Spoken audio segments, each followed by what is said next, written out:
Good evening. Welcome to the Tuesday, January 22nd, 2013 Elmhurst Board of Education meeting. The board has been in closed session since 6 o'clock this evening to discuss pending litigation, contract negotiations, and for the approval of the December 18th, 2012 and January 8th, 2013 closed session minutes. We have 7 board members present, none absent. First thing on our agenda is the Pledge of Allegiance.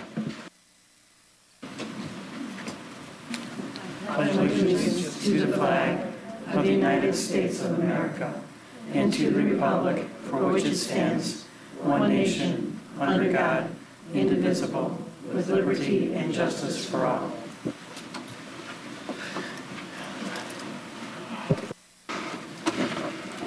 And now the best part of any Board of Education meeting, some student recognition. And I'm glad to see that the room is so full of students to be recognized.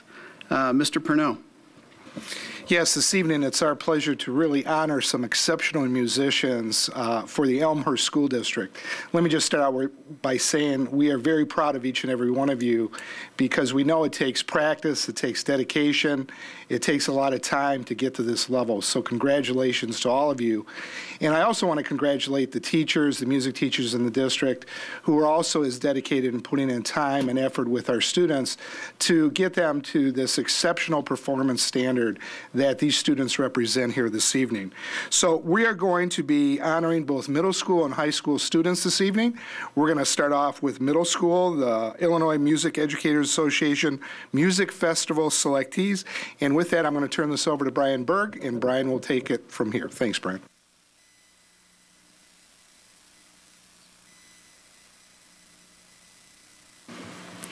Good evening, members of the board, district staff, and Elmhurst community. On behalf of the Elmhurst Community Unit School District 205, 6th through 8th grade Vocal and Instrumental Music Department, it is my honor and privilege to introduce the Illinois Music Educators Association Junior Festival participants for 2012. The District 205, 6th through 8th Instrumental and Vocal Music Department consists of Ellen Gary, Jeanette Sebing, Jessica Tadavosian, Samantha Cunanan, Heather Knight, Ricardo Vasquez, Stephanie Ferraci, John Gaunt, Kim Lambert-Hack, Cindy Krause, Barbara Scott, Lindsay Sickinger, and myself. Each year, the Illinois Music Educators Association hosts the Junior Festival event for middle school music students who excel in woodwind, brass, percussion, and string instruments, and voice. Students audition to participate in the festival band, orchestra, choir, or jazz band. These students wake up early on a Saturday, travel to the festival site, and spend a full morning and afternoon rehearsing together in one of these 4 ensembles under the direction of a distinguished conductor clinician, and present a joint concert in the afternoon. Similar ILMEA junior festivals are held in 9 separate geographical regions of the state in the fall. On October 2nd, approximately 1,000 students from across the Southwest Chicago-Joliet region traveled to Joliet to audition for an opportunity to perform in one of the ILMEA District 1 Junior Festival ensembles. Students from our District 205 music programs, with assistance from their district music staff, local private teachers, parents, and other members of the community, practiced diligently to prepare and refine their audition pieces and perform to the best of their ability. All of our District 205 students who took this extra opportunity to practice, audition, and learn are to be commended for their efforts.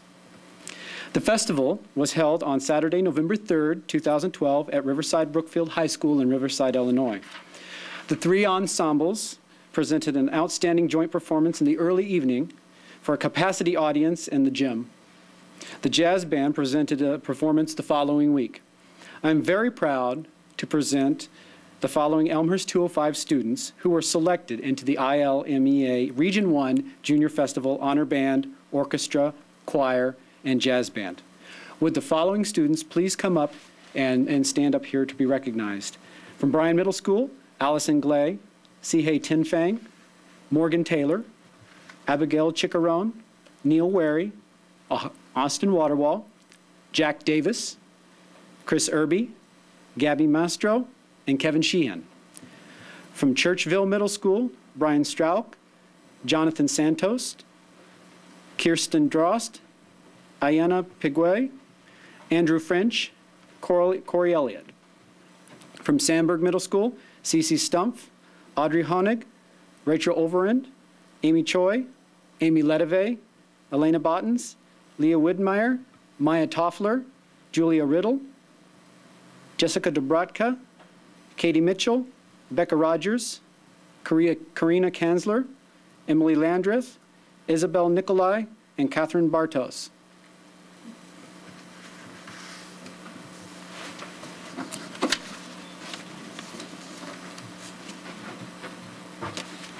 Thank you. These are some remarkable young men and women that are in front of us tonight. The lessons they're learning is those of success through commitment. And behind them are remarkable families who are supporting their children's lessons of success through commitment. And behind them also remarkable teachers committed to teach these lessons.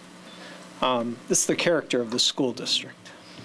It's an important part of our identity, and we believe that these co-curricular and extracurricular activities are important parts of the quality education that our district seeks to provide for all the children. So let me read the proclamation. Whereas the Illinois Music Educators Association Junior Festival held on November 3rd, 2012 recognizes middle school students for their musical accomplishments. And whereas this program encourages excellence on the part of individual students and encourages further music study and artistry.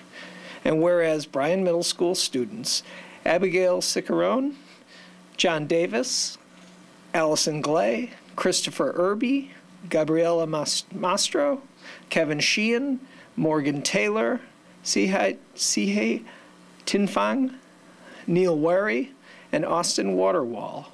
And whereas Churchville Middle School students Mariana Cedillo, Kirsten Drost, Corey Elliott, Andrew French, Jonathan Santos, and Brian Strauch. And whereas Sandburg Middle School students Catherine Bartos, Elena Bottens, Amy Choi, Jessica Dobrotka, Audrey Honig, Karina Kanzler, Emily Landreth, Amy Ledeve, Catherine Mitchell, Isabella Nicolay, Rachel Overend, Julia Riddle, Rebecca Rogers, Cecilia Stumpf, Maya Toffler, and Leah Widmeyer were selected to play in an honor ensemble, along with some of the most accomplished student musicians in the region. And whereas Churchville Middle School students Andrew French and Corey Elliott were also selected to play in the Jazz Festival, held 1 week later. And whereas these accomplishments bring pride and prestige to Bryan, Churchville, and Sandburg Middle Schools, to District 205, and to the community. Now, therefore, be it resolved that the Board of Education and Administration of Elmhurst Community Unit School District 205 express congratulations to these students, their parents, and their teachers for this outstanding accomplishment. Congratulations.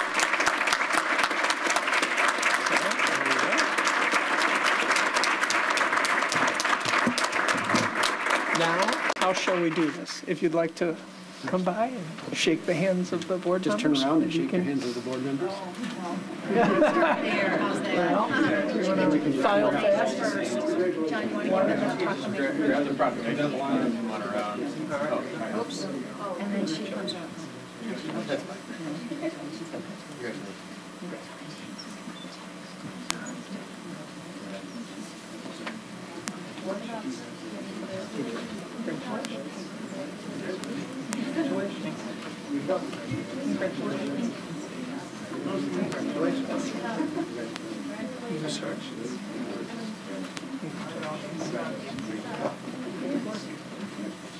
Nicely done. Good job. This is yours.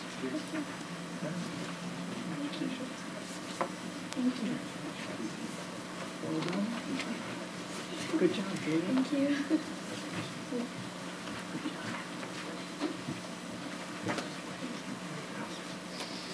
Chris.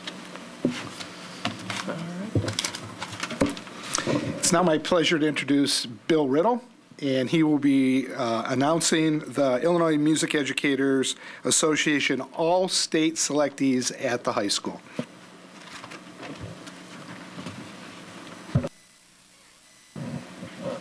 Good evening.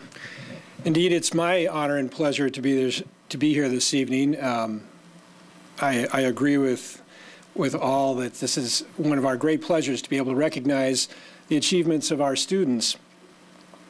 Tonight, I'm going to introduce to you 17 outstanding York High School musicians who have been recognized by the state as being all-state musicians for the 2012-2013 school year. You heard already a little bit about ILMEA, formerly IMEA, but now referred to as ILMEA. And a very similar procedure happens at the high school level that Mr. Berg explained. We begin with an audition process in October. Very, very rigorous selection process. Students are required to prepare etudes and musical selections and scales, with competing with approximately about 3,000 other students in our District 1. Again, at the high school level, we have 9 districts, just as in the middle school level. But this process begins in October. Students are selected with their audition to participate in a district festival, very similar, again, to the middle school program. This year, we had a tremendous representation from the high school of 47 students that were represented at the district festival in the choral groups, the orchestra, and the band, and the jazz ensemble.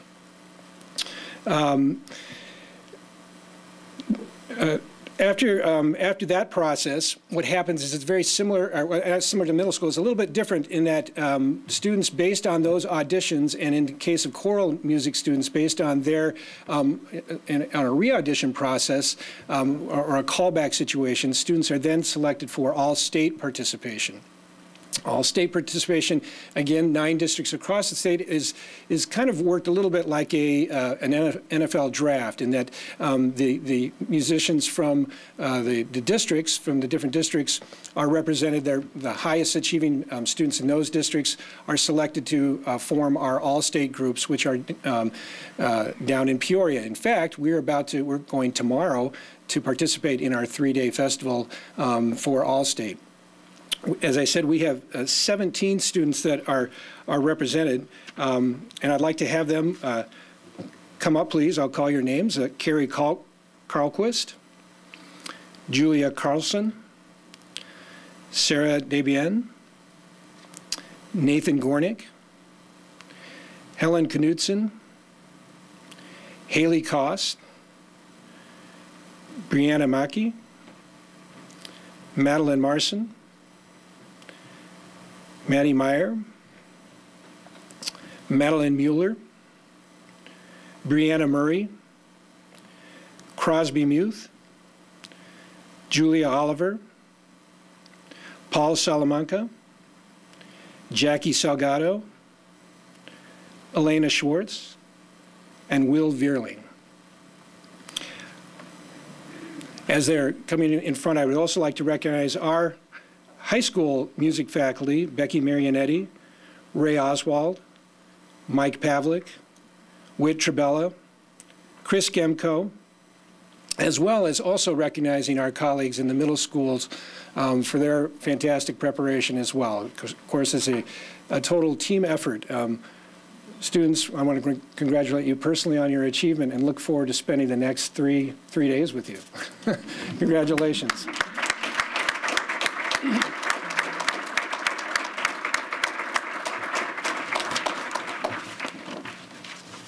Thank you, Bill.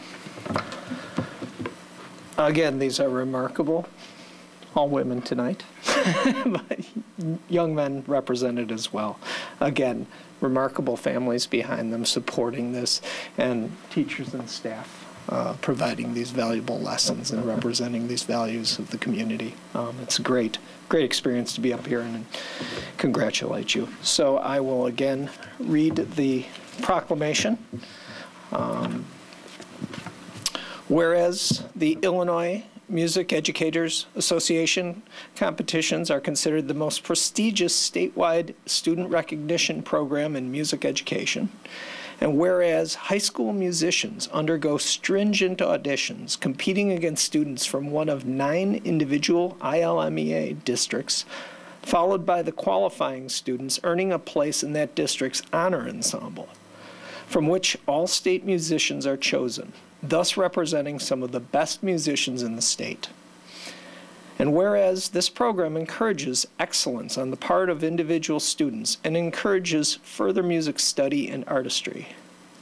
And whereas York Community High School students Carrie Carlquist, Julia Carlson, Sarah Debienne, Nathan Gornick, Helen Knudsen, Haley Kost, Brianna Maki, Madeline Marson, Madeline Meyer, Madeline Mueller, Brianna Murray, Crosby Muth, Julia Oliver, Paul Salamanca, Jacqueline Salgado, Elena Schwartz, and William Veerling were awarded all-state recognition in their particular musical specialty and will perform in the All-State Band, Chorus, and Orchestra Festival on January 23 through 26, 2013 at the Illinois Music Educators All-State Convention Festival in Peoria, Illinois.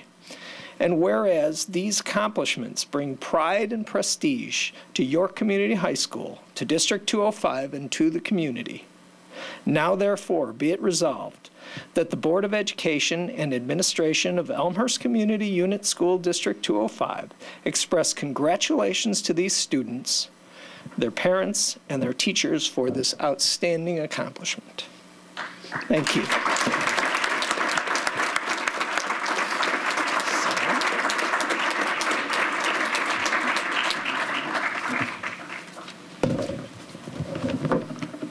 If you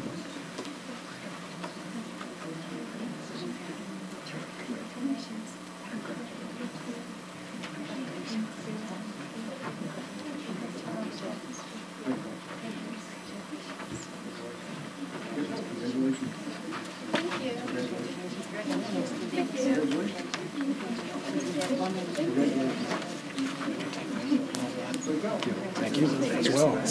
Yeah, like the extras. Oh, I'm sorry. I'm sorry. She got away. Come on. Congratulations.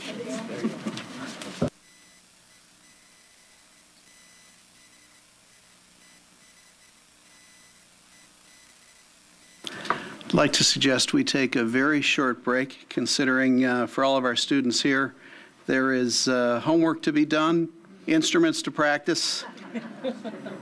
Songs to sing. And a performance tomorrow. That's right.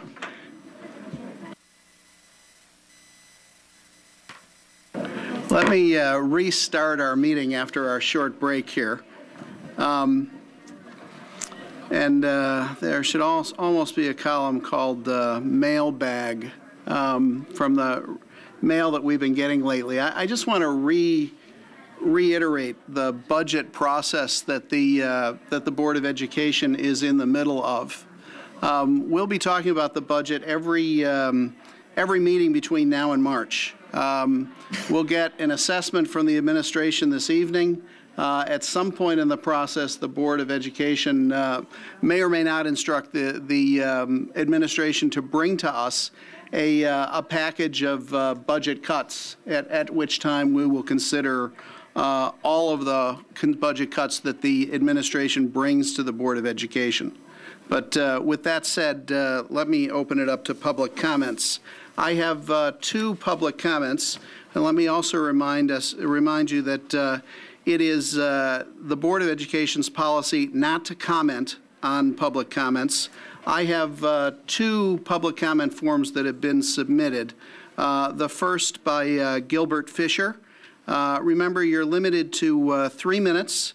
If you would come up to the microphone, push the button so the red light is on, and state your name and your address.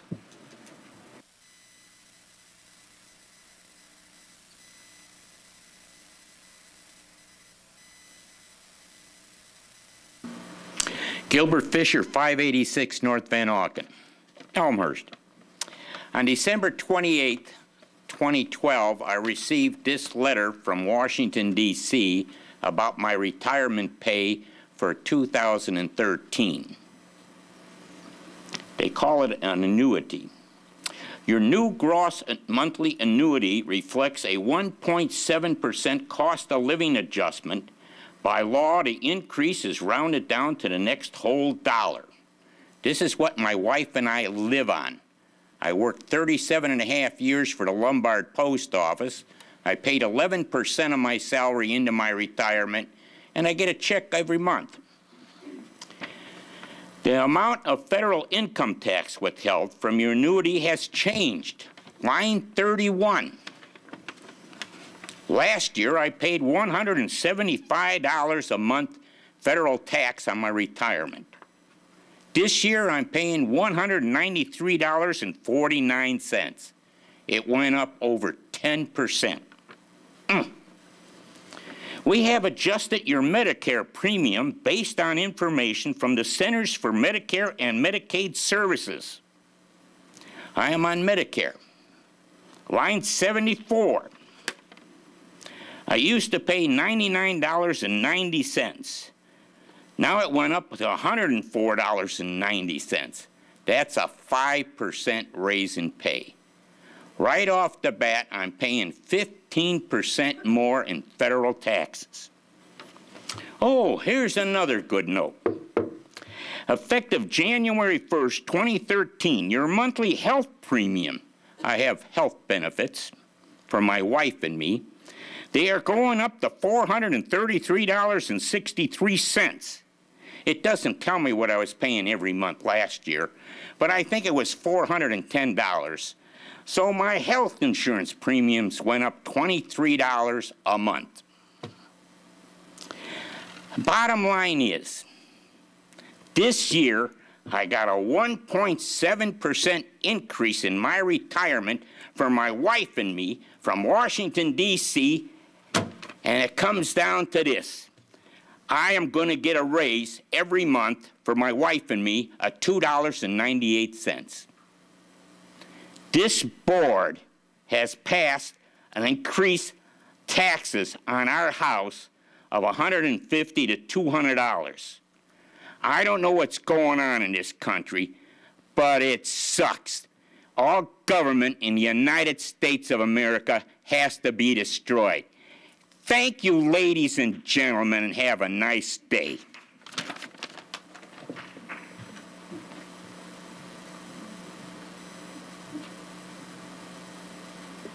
Next is Robin Bello.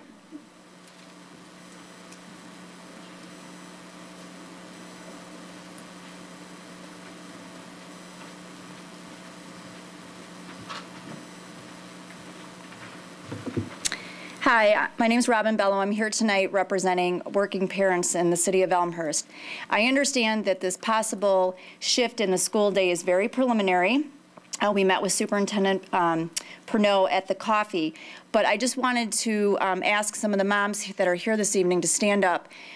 We want this in front of you now so that we're not addressing this in March when maybe it's too late. Very few working parents can actually show up at work after 9 a.m. Can you imagine showing up 9:15, 9:30? If you're commuting downtown, there's actually only an 8:53 train and a 10:13. That's just not feasible for the working parent. So what are we to do? We're going to be forced to take our kids to some sort of daycare situation. In the city of Elmhurst, there's one option. Rec station through the Elmhurst Park District. Why it is a viable option, some kids will be there up to 2 hours before the school day starts. Can you imagine how that will impact their learning and their ability to function throughout the day, spending 2 hours in an environment that is essentially not conducive to learning? Unfortunately, the Park District does the best job they can, but when it comes down to it, it is basically a warehouse for the kids to be in. There will be huge additional costs to working families that other families that don't have two working parents will not be forced to face. And then what if the Elmhurst Park District, which is the only option at this point, can't accommodate everyone? It says right on their form that spots are limited, you have to sign up early. I know Superintendent Pernod did speak to the Park District about could they accommodate all the kids, and we really didn't get a definitive answer at the coffee about that the Elmhurst Park District could meet the staffing needs, but it would be up to the school to actually provide the space. Additionally, there are concerns with, if we go 9 to 4, getting off at 4 p.m. Now all of a sudden we're going to be rushing through homework, rushing through dinner, and rushing through activities. And then the $350,000 that is kind of on the table here with in terms of what we would save if we move to the 3-tier bus system is actually 0.03% of the actual budget that you guys work with every year. So I would really implore you to compare that to how much it will impact both the kids and the parents in the city of Elmhurst. So please think about this when you're looking into the various options that you have before you. Thank you.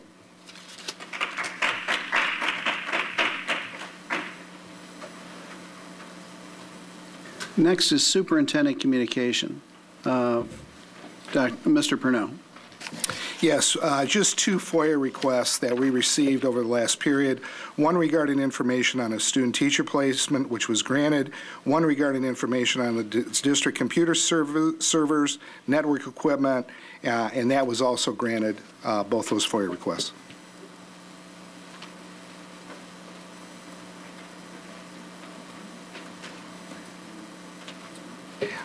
The next item on the agenda is the PMA 5-year budget projection that has been prepared by PMA.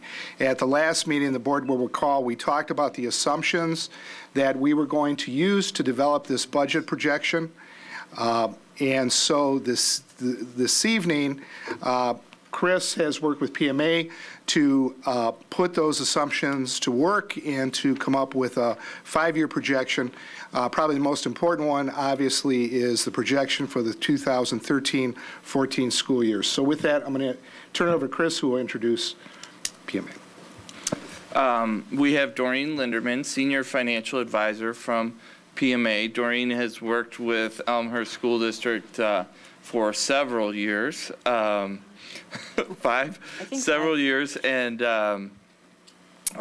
we prepared lots of information, including the audit reports. The projections have several years of historical audited data in them, and also the budget, the 2012-13 budget, and the 2012 audit. She's gathered lots of information from us on the salaries of all of our staff, and I guess the list goes on and on of the information that we've shared with PMA in order for them to prepare the 5-year projections, and we've met several times to go through all of the assumptions. But with that, I'll turn it over to Doreen. Okay, thank you, Chris. I would like to present to you our base model that we've put together for the fiscal year 13 budget year. And all of the charts, again, when we review these each year, are in aggregate. So we're looking at all of your operating funds and the working cash fund combined. And we'll go over the revenues first. This chart shows us the source of your revenues for your annual budget, property taxes being 84% of the budget. We have general state aid at 3%, and then other state, which is all of the other categorical grants combined, of $4.5 million at 5%.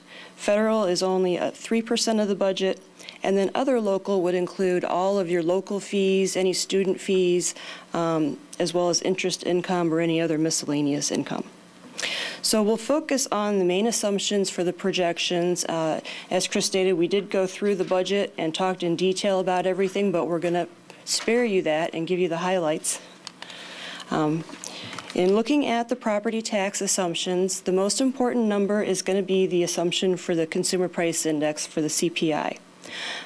Because you're tax cap district, your revenues will, from levy year to levy year, will increase by the CPI, And then you'll also get additional dollars for any new property that are coming onto the tax rolls for the first time that levy year.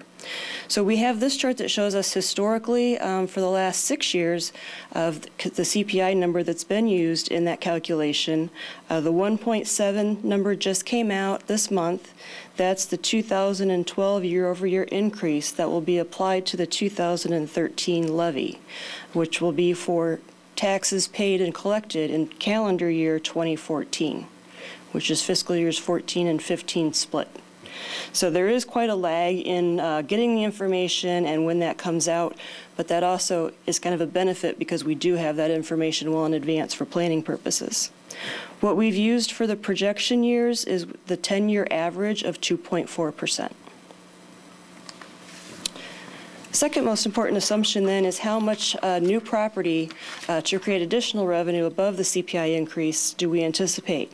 And we see this chart with the historical numbers. 2011 is our last final year that we have actuals for. The 2012 numbers won't be finalized until about the end of March. So in about 2 months we'll have those numbers as well. The 2011, obviously the 54.1 million is mostly due to the Elmhurst Memorial Hospital. 39 million of that is related to the hospital that came onto the tax roll. For 2012, there's also some additional property for the hospital of about 28 million that was estimated to come onto the tax roll, but until we get those finalized numbers, we did not include that. We used 16 million for this levy year and then increased that 2 million each year going forward until we got to 25 for those outer years. The third component that goes into the property tax calculation is the change in your existing EAV. So all of the properties that were on the tax roll in the prior year, how did their assessed valuation change from year to year? And we have had now 3 years of negative EAV, starting at 1% in 2009, 8% in 2010, and another 8% in 2011. We have preliminarily put in 8.5% again for 2012, and we've included 2 more years of negative and then flattened that out. Because the assessors have to use a 3-year sales average to determine those values, we haven't seen properties start to come up yet. I'm starting to read some articles that they're stabilizing, but it's going to take a while for any higher sales values to get factored into that average, just as it took a while for us to see that reduction on our own property tax bills with the market value coming down. And this assumption doesn't really affect the dollars that the district receives because you do have the CPI plus the new property, but what this does affect is the tax rate. Then we looked at the general state aid assumptions. The state foundation level is what you'll read about when the state adopts its budget, and it has been at $61.19 per student for 4 years now. This used to go up almost every year of a substantial amount, and we've not seen an increase now since fiscal year 10. And because all of the EAVs are declining across the state, and because poverty counts are increasing, it's putting further and further pressure on the state budget because the entitlements are going up across all the districts. And so in fiscal year 12, they were not able to fund that 6119 allocation at 100%. They were only able to fund 95%. And this year, for fiscal year 13, they were only able to fund those entitlements at 89%. Now, we don't see that them having any more funds available, and we know entitlements will continue to grow, so we've assumed an 85% funding level for the future years. What that means in dollars, we have the last 4 years of what has been received for general state aid from the state, and then this year's budget amount of $2.9 million. The fiscal year 13 entitlement actually amounted to $3.25 million. The 11% reduction cost the school district $350,000 to arrive at the 2.9 that's in this year's budget. So of that 6119, the district, once we subtract the local wealth per student, the district's receiving about $360 per student this year. And we're anticipating that number to stay right around the $2.8 to $3 million mark for the 5-year projection period. Then we took a look at enrollment, and we have the historical enrollment here from the fall housing report. So this is as of September 30th, because your enrollment will fluctuate throughout the year. And then we have inserted the CASARDA enrollment study for Series B for the projected years. And that is the as anticipated group in the CASARDA study. And this is showing about a 4.4% increase over the 5-year period of 372 students. For staffing, we start this year, fiscal year 13, with 603.5 full-time equivalents, or FTEs, that are on the salary schedule and participate in the teacher's contract. We do not include administrators in this count. We have a preliminary number for next year of an additional 20, and that's a combination of both enrollment growth and additional needs for special education. And then we added 10 per year beyond that. So over the 5 years, we are adding 60 FTEs to go along with the 372 additional students. Then for the expenditures, this chart shows all of your operating expenditures, and you can see salaries being 66% and benefits an additional 13%. So 79% is allocated to salaries and benefits, which is normal. School districts, you'll usually see around 80% going for personnel costs. Then we have purchase services, supplies, capital outlay, only 1% of the budget this year. Other objects, the 3% at $2.5 million, most of that number is for tuition for students that are placed out of the district. And the assumptions that we have for the salaries, we have a contract in place now through fiscal year 15. So we have all of that information input into the model, and we have all the current staff moving through the schedules. And then future years are going to be subject to negotiations yet again. What we've used in the base model is a step increase, and then for non-certified staff, 75% of the CPI assumption. So for fiscal year 14, it's 50% of CPI, so it's 1.5. And then fiscal year 15, we're using the 1.7 CPI, so that would be 1.3 and then 1.8 beyond that. On the health benefits, we anticipate the district's cost to increase by 6% for next year. And then the future years, we've used a little bit higher at 8% because there's a lot of volatility in that number, and it's kind of hard to predict further out. For the non-personnel expenditures, we generally used an increase of 2% per year for most line items. However, we did increase the tuition costs for those students that are placed out of district at 10% because we don't have as much control over those costs.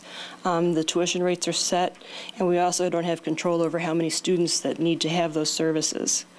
Other expenditures, we also included some capital outlay for technology in the next 2 years of $2.7 million and $3 million as one-time expenditures. And then taking all of those assumptions, plugging those in, and starting with the fiscal year 13 budget, we're projecting out over the next 5 years, and I know this is tiny, but we're starting this year at an operating surplus of $376,000. Then we have some debt transfers that have to get paid. So net of the transfers, we're at about $1.1 million deficit. With the projections, we have next year's revenue increasing almost at 5%. And the reason that that's so high is if we look at the local, this year's budget has a refund of property taxes for the hospital built in, so that number is lower than what we anticipate collecting, but since we may not get to keep all of that, the number is a bit lower, so that shows a little bit higher increase for next year. And then on the expenditure side, we have the additional staff coming on board, and so salaries and benefits at 4.76, and then other expenditures at 6%. Now, part of that is the additional technology costs that are included here. And then that would give us a deficit of about $1.4 million for next year. Carrying that forward, in fiscal year 15, you'll see those transfers go down, and that's because your 2008 debt certificate payments actually reduced by $500,000 per year. So that's positive. That in fiscal year 15 allows us to maintain that deficit right at $1.1 million. And then over these years, if you look at the salaries and benefit costs, even though we're adding additional FTE, they're under 3%, and that is because we have some retiree savings also coming on board. As your announced retirees are coming off the schedule, we're replacing those at lower salaries. So that's helping to offset some of that cost of the additional FTEs. And so we actually turn the corner then in the projections around fiscal year 16 and have surpluses 16 and 17 and basically flat for 18. Across the bottom, you'll see the fund balances that are projected for fiscal year end, and then their percentage as the fund balance as a percent of expenditures, and that's the number of months that you would have on hand at June 30th, assuming no more revenue came in to pay bills. So we're right at 31% if we come in exactly at budget this year.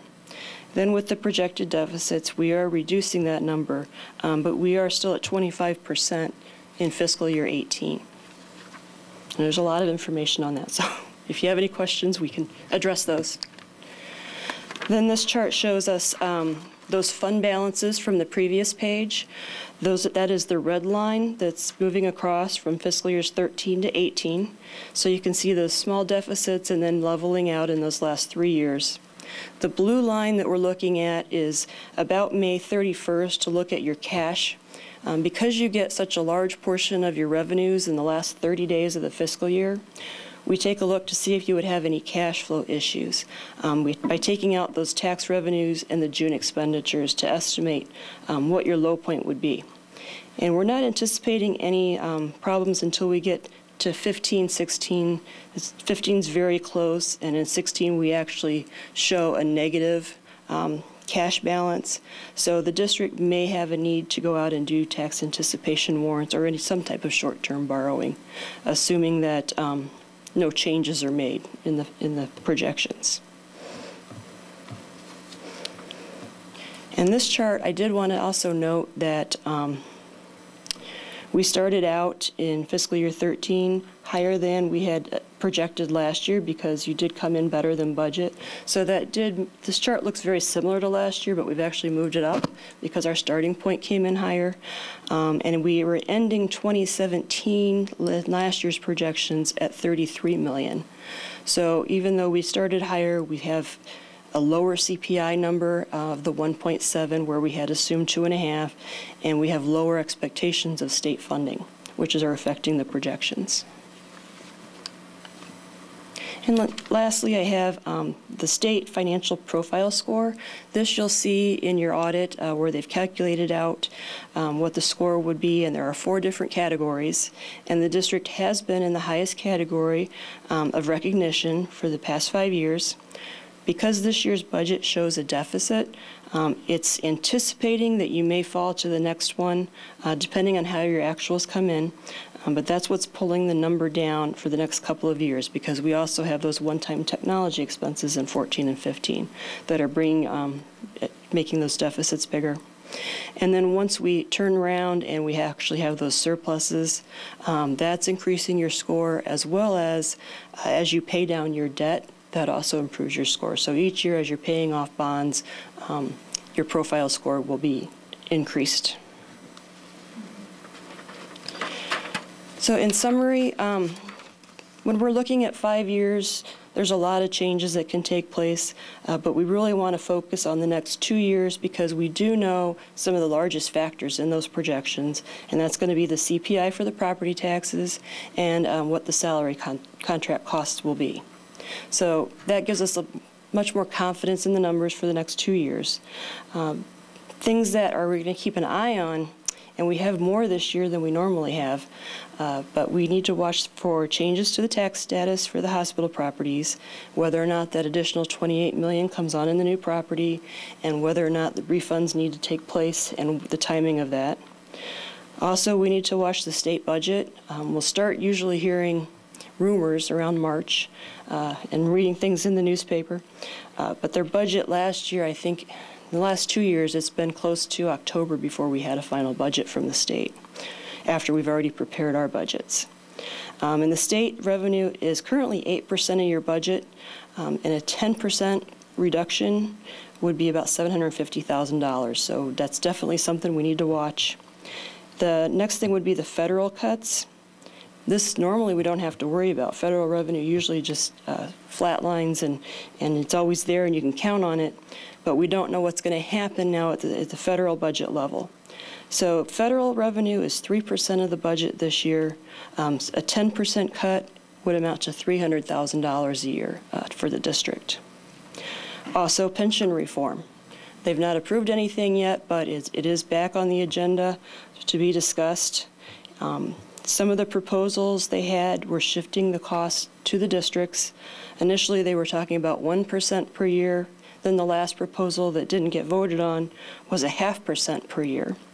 Now, for the district, a 0.5% of the TRS salaries would be $275,000 in the first year.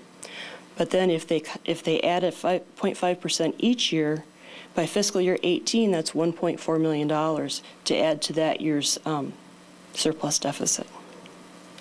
And then, as always, other legislative changes or changes to any of the formulas that they're using or any new mandates that come down. Do you have any questions for me? Mrs. Hirsch? Thank you very much. I have a couple of questions that I probably should already have the answer to, but I just wasn't sure. So if we can go back to the projection summary, the aggregate. Thank you. Okay. I'm not 100% sure I understand in the local revenue line what the status is of the hospital in terms of, do these numbers include the revenues that we are going to receive, yet that we still have to set aside in return, or are these numbers net of the hospital? These numbers in the fiscal year 13 budget, the local property taxes were reduced by the $3 million that may be refunded. That was already taxed for the 2011 levy year. So we've reduced that year's budget, and we've not added any of the property back. Okay, so the $3 million, the money that we set aside is not included in our cash here. It does not include the $3 million that is set aside.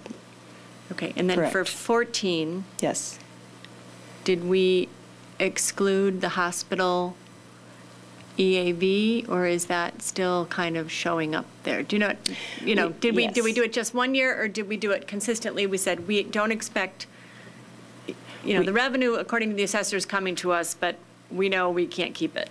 Okay. Or we expect not to be able to keep it. We did not add the $28 million that was the second part that might come onto the tax roll. So we did not include that. Okay. We didn't subtract out the $39 million from the EAV, but that's just going to it's going to be absorbed or calculated into that existing EAV change. Mm-hmm. So it's not going to affect the dollars because that money is already now in your base for the tax cap formula going forward. So even though we give that back, it's still part of your base. It won't be removed. So we did not remove that. Okay.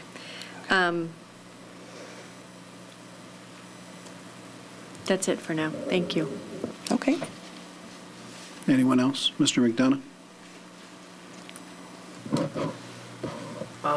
Does your projections include the TIF 1 surplus payments? We did not include those in the operating funds. We assumed that those would be in a capital projects type fund and spent on capital projects or capital outlay. So we did not add those to the operating funds. Is that an appropriate handling of it?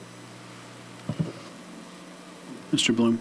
Yeah, I'll comment. And I think the purpose of this budget, I think was to give you the kind of linear, draw the line from this year to next year budget.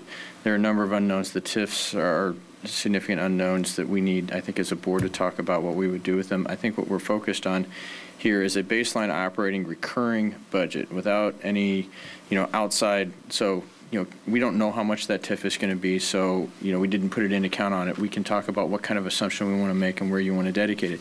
What's missing from this budget, too, is all of TIF 1, right. I'm sorry. And what's missing from this budget as well is any non-operating capital. So, safety, capital projects fund stuff that we still also need to have a discussion around, because those funds are extremely low as well. And so, I think our idea is that this gives us a baseline from which to start from. And I think that we're going to have a series of discussions over the meetings all the way up to March. As we start, I think what we need to do is go back and sharpen the pencil. What I asked when I saw this first was why? Why are we constantly struggling to maintain the status quo in our budget? And I did some looking. I want to do more analysis and vet my numbers with Chris Welton. But, at the end of the day, our staffing is growing faster than our enrollment. Unfunded mandates are a big part of that. We are also in a position where our outplaced tuition is growing at 10%. Again, that's a state mandate. In this next year, there is a new tax that's going to hit us, or a fee, or whatever they want to call it. In effect, it's $127,000 that come out of our health care under the Obamacare. There is a fee that's levied on all self-insured plans to pay for universal coverage. And so that's going to cost us $127,000 out of the budget. Now, that's split between the employee and the employer, but since we pay a majority, it's going to hit us. So that's another piece that's in there. The other thing is there's the weird quirk in the way this fund accounting goes with cash-based budgeting is that we are spending $2.7 million on some technology, is the assumption in 14, and $3 million in 15. And depending on whether you finance it or you pay cash for it, if you pay cash for it, it's expensed dollar for dollar out of that budget. So if you were theoretically to take your capital expenditures on technology to zero, you could wipe out that deficit.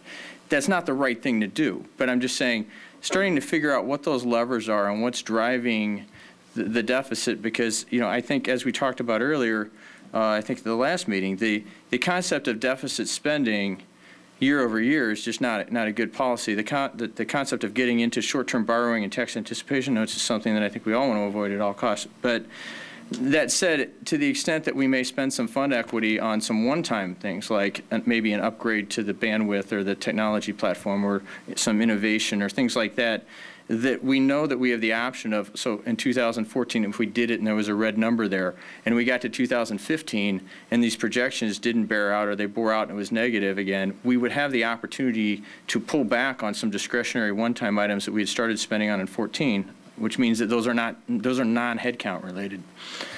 So, I mean, there's a bunch of moving parts. What this was intended to do was kind of anchor the discussion around, recurring revenue streams, recurring expense loads, and what we have to do. What does that show us? And unfortunately, this shows us that, increasing state mandates and benefit inflation, healthcare and whatnot, are basically driving a structural deficit, in some cases. But again, I need to separate out the capital side of that to get a true picture of what does it cost us to run the operation. Well, my question about the TIF 1 is because it is a recurring thing. It's going to be every year as soon as it turns on. It's the payback for the 2004 agreement to extend the TIF, and this is something, and I'm not sure what it's anticipated to be, but if it's based on EAV projections, they're the same EAV projections that you use to generate. We could probably triangulate on that. The issue is there's, we don't know exactly what that number is. I'd avoid one-time things, but I think that's a recurring thing, and I think the magnitude is pretty significant. And I think that to bring that into the discussion, I think we also need to bring in the capital side of the discussion around our buildings and the other piece of the funds that aren't included in this projection. I think we're only looking at the operating funds, and I think as a board, we need to be looking at the entire budget. And so, I'm interested in that piece too. So I think these are, a series of ongoing discussions as we kind of zero in on what the right answer is. Unfortunately, this is not a great way to start because it's a little scary. Our glide path is down. I move on to another question that I have, if you're comfortable. Go ahead, and then Mrs. Ebner has something as well. Okay. Right I just behind have another question. And slide 14.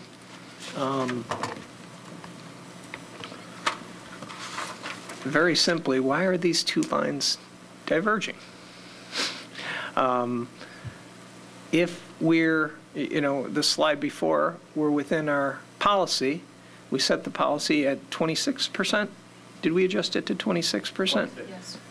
And we really don't dip below, and it's minimal in 2018, and yet on slide 14, all of a sudden our fund balance or our low cash point is negative starting in 2016. Does this mean that what we should be doing, and I'm not sure if this is your question or a question for the board, should we be adjusting the policy so that we don't dip below zero at our low cash point?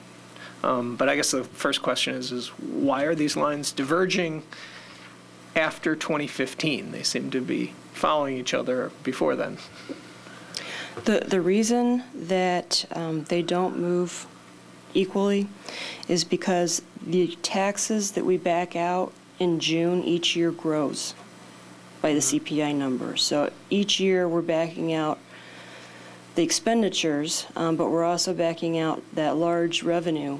So that number gets bigger each year. So if we don't actually have a surplus in the budget, that low cash point is going to be lower each year. It would take a surplus to actually keep that number flat. And I know that doesn't make a lot of sense when you hear it, but well, I just assume since someone will have to explain it to me later, but since our policy is stated in terms of a percentage of our expenditures, that I would expect it would keep us from dipping below. So I guess that's something we'll have to visit as a board, adjusting that policy. Definitely. Mrs. Ebner? I remember last year you talking about this, that the surplus would need to be equal or greater, or equal to or greater than the CPI increase to stay flat. That's right. So do you want to have the discussion now, or maybe it's for? Okay. Okay, the other thing I want to talk about too is when we're talking about staffing, enrollment and staffing assumptions, at our last meeting, we talked about non-discretionary headcount that needed to be added, but we really didn't have a discussion about the bigger picture of what that means. I know we have increased numbers coming from 5th grade into the middle school, right, plus 9 headcount. But then there's another 10 to 12, I'm not sure exactly, of other needs that we have, English language learners, special education. So I don't know when we should have this bigger discussion of, what are our strategies around this, and how do we get more efficient with teaching some of these kids so that we don't keep seeing increases in our in staffing. I mean, I know we have a plus 10 after this year. We have we have plus 20 this for 2013 to 2014, but then it goes to plus 10. But do we really know that? I mean, it's kind of a real shot in the dark to say plus 10 after 2014. Yeah, well, the 10, some of that is for the enrollment. It takes your current ratio of students to teaching staff at the grade levels, and we'll project how many FTEs you need to maintain your current ratios. And then we did have a couple extra added on for, again, specials or special ed or whatever those might be. So most of the additions after 14 are going to be enrollment related to maintain ratios. We should really, No. I'm going to disagree with that a little bit. Okay. What we, I think, asked PMA to do is after 14, we said the enrollment would probably increase, I think, 2 to 3 staff persons if you're based just on enrollment. When my cabinet and I discussed that, we have a history here of adding additional staff beyond that because of ELL, special education, all of that. So we took a stab at 10 as a conservative number of increase in staff based on enrollment, but also based on special education needs. So I don't think it's, after 14, it's strictly based on just enrollment. No, I think there's special ed needs in there. I think there, and again, it's kind of a shot in the dark, but rather than just go with pure enrollment, we felt it was enrollment plus other support staff that historically, at least up to this point, we've been adding staff at that ratio. So that's what it's a combination of. Sure. Mrs. Hirsch. On that particular topic, I just want to chime in because I think something, you know, our staffing really just begins with this year in terms of the chart that we have in this presentation. But I think if we were to go back, we've made reductions to our overall head count. So our track record, although we've done replacements, but we have reduced head count From staff? for certified staff every year that I've been on the board.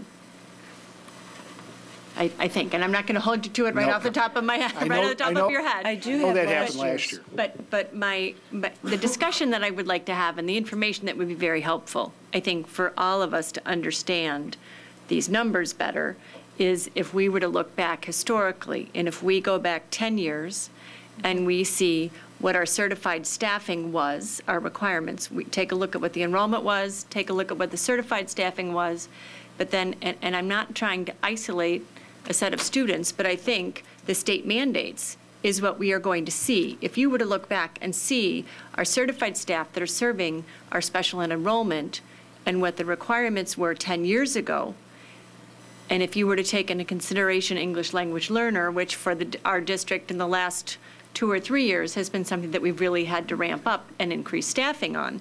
If you were to dissect our certified staff requirements in this district, we have had growing enrollment in this district since 1993. I moved into town in 1993, and every year our enrollment grows. So you would expect some level of staffing increase to support and to teach the new kids. But the state mandates and the federal mandates that come down and place requirements on us in terms of one-to-one staffing for some of these students, for these very high-need students, I think, again, not placing blame or not, saying that they don't deserve it, but I think if we were to dissect the staffing requirements over the last 10 years, we would all have a better understanding of, this increase. I think, I can't remember, so now I'm going to put you on the spot, what the last month's meeting, what the ELL recommendation was and what the special ed recommendation was in terms of certified staff.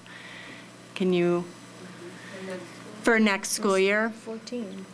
I mean, we added 8 ELL teachers, for last year. I mean, we're looking at significant investments in specialty type teachers. This is not just certified staff to teach our general Maria, are you population. referring to the discretionary, or, I mean, are you including the psychologists? No, not the discretionary, just the based on needs. Right. I have to tell you, I'm on a loaner computer, so I can't access any of my my Word documents, but I want to say that in special ed, we were at about 10. Right. Okay. 9? 9 for special education. Yeah. So again. And then plus 4 for ELL. 4 ELL, and last year I think it was 8 ELL, and the year before that we did some ELL. So again, it's not just, and because we were cutting staff last year and we ended up adding ELL and adding special ed, what we in effect do is end up increasing class size for the gen ed population. So I think certified staff, this discussion is, if we have a better understanding of what it's done in our district over the last 10 years, again, not placing blame or saying these students shouldn't receive services, but when we do talk to our legislators we have a much better story to tell. We have a much better set of data where we can explain when we look at our certified staffing costs, which is our main driver for our expenditures, right? Then I think we owe it to the community to do a better job of understanding what these levers are, what growth we've had, and they're not inexpensive certified staff. They're highly trained, highly specialized certified staff, and I just think that looking at a certified, please don't take any offense. I think it's drilling down a little bit more to understand some of the challenges that we face, and I think that that's something that I don't know if Finance Committee wants to take a look at it or who wants to take a look at it, but I think we should all come back with a better understanding, a longer view, and a little disaggregated view of our certified staff. And I don't know how possible it is to do for our support staff, but our support staff increases over the last 10 years as well have been largely driven by our special ed needs and our special ed support staff. So I think those are key drivers. If you're looking for levers, I think that's the data that we need to better understand and communicate that message to our state legislators and, ESEA. Mr. Bloom. And, I think that's a good suggestion. I mean, if you want to do it, if you want us to gather the information in the Finance Committee and bring it here, I think we've been trying to have the budget discussion at this table, right, but we can gather that info. That would be great if you guys have questions, because I spent, I'm a geek. I spent 2 days inside of the spreadsheet here trying to figure out what these levers are doing. I have my own questions. I would love to gather yours as well and put this together and work with Chris to try to answer some of these. So I know I haven't thought of everything, so it would be helpful that if you guys have things, because that's what I thought the next step was. I didn't think we were going to answer those questions in this meeting based on what we had, but we're starting early enough that we have some time to actually go through and understand, and I think that's our purpose. I've looked at this chart every year that I've set at the table, and then I always look, and again, no offense, but the lines are always almost exactly the same. The numbers change a little bit different. The trend is almost exactly always the same.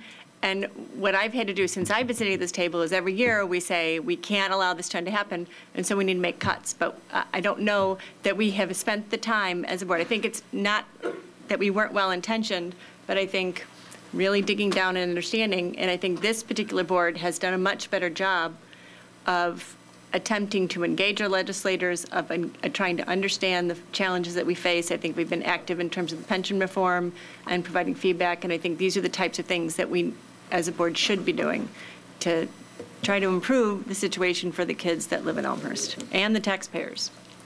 To the issue of why for the last 4 years these numbers, these lines all have this same negative slope, is at the risk of sounding like Eeyore, the assumptions in this model is the previous 10 years average rate of inflation, which is 2.4%. But that's not the average rate of inflation over the last 4 years. The average rate of inflation over the last 4 years is 1.82%, and with the most recently reported year-over-year CPI number for 2012, which was 1.7%, that probably brings the 5-year average down to 1.8%. But yet we keep predicting revenue increases of 2.4% and realizing 1.8%, which is another reason that bottom line is dropping below zero. So just to throw that into the mix, Mr. Bloom, for your spreadsheet swimming. That's a fair discussion to say, do we want to stick with the 2.4%? Maybe in shorter years, in earlier years, we are less aggressive in terms of CPI growth. I'd be up for a discussion of that, or maybe run 2 versions. I know it's expensive to run, but. Yeah, I think the answer is I mean, we think we've treated this as a prediction, and it's not. I mean, we can't even get next year right. And it's not because we don't have smart people thinking about this. It's just because the economy does what it does, and so what we need to understand is sensitivity. So if CPI went from 2.4, let's say we used a 2.0 or a 1.75. What magnitude of change does that put into this so that we understand what's going on? Because, I mean, you're taking a risk. I mean, we're going to be funding into something. Either we're going to accept a deficit and spend some fund equity, or we're going to start cutting. And those are both nasty things to do. And we need to understand the risk of what if we're wrong, too. So, I think these are all the discussions we need to have. As well, feedback to the legislature in terms of all the timing of all the decisions that they make and that we are required to make. We have to make decisions. We just found out, the CPI, we had to do our levy, the Right. timing of it all is very poor. So we're very behind the eight ball before we even get started. On that note, I will point out that on these wonderful pension reform discussions, the worst thing the state legislature can do is decide after the RIF deadline. Because that's 80% of our cost is in labor, and if they pass along added cost to our budget after we can't change 80% of our budget, it would be very bad for us. So if they're going to make a decision, doing it sooner rather than later, because if they pass that RIF deadline, they're going to blow up a lot of school districts. Is absolutely correct. Mrs. Ebner. I had a question about our state financial profile score. We've had recognition for so many years. I just want to ask, what are the implications of going to review status versus recognition? What does that mean for us? Really just status. I mean, there's no financial penalty involved. It doesn't affect your funding at all. It may affect, if you were issuing debt or something, it would, may affect how they look at the district, but that's still very high. I mean, you're just under that benchmark. So if you come in even a little bit better than budget, that might shift it up. So this is just based entirely on the budget numbers. And I know, Chris is probably a good budgeter, but we may not be exact. So I was just going to comment one thing on the CPI. It is 1.8 for the last 5 years. And the only reason that we didn't use that is because when we're looking now at the 5 years, the 4.1 falls off, and you're factoring in that 0.1. So we thought that skewed it a bit, so that's why we went to the 10-year. But we can absolutely change. It's very easy to change the assumptions and run a new model. We can do multiple scenarios and show you what the difference would be. Personal preference would be to see one that is a little more conservative about CPI. Okay. I mean, this one is, we have this information, but one that is a little more conservative. I mean, you guys can pick the number, but I think a little more realistic, because the 0.1 is still averaged in, but the 0.1 absolutely killed us. For years, it's a compounding problem. So it's something that we should be a little more conservative on.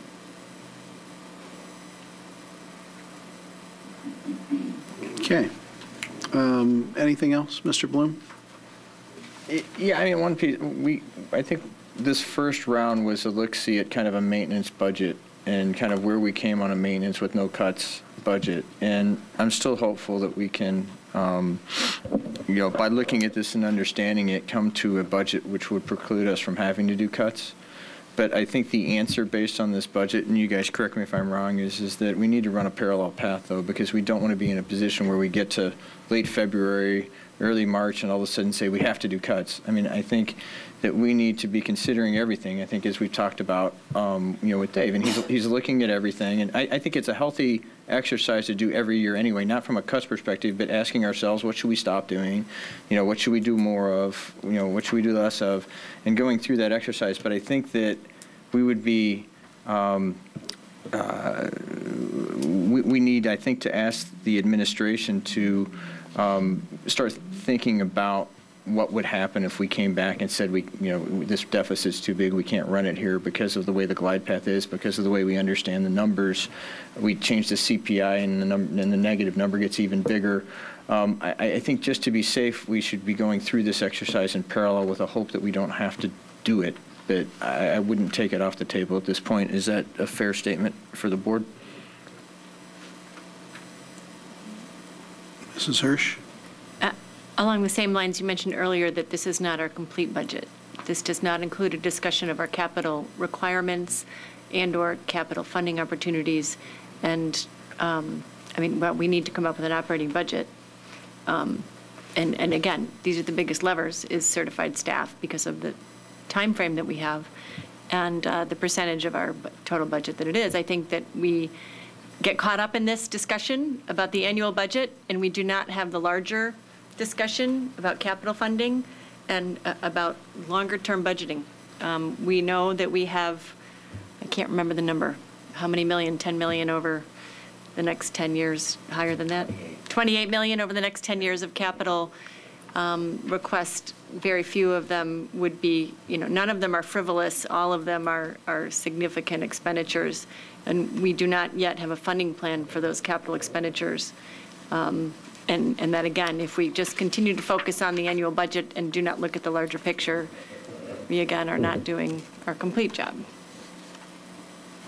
So could you say that it's the consensus of the board to, one, direct the administration to take a look at not only what they would consider the probable case for revenues and expenses, but also a slightly more conservative case, and then also bring to the board any ideas that they have for opportunities to cut or to reduce expenditures?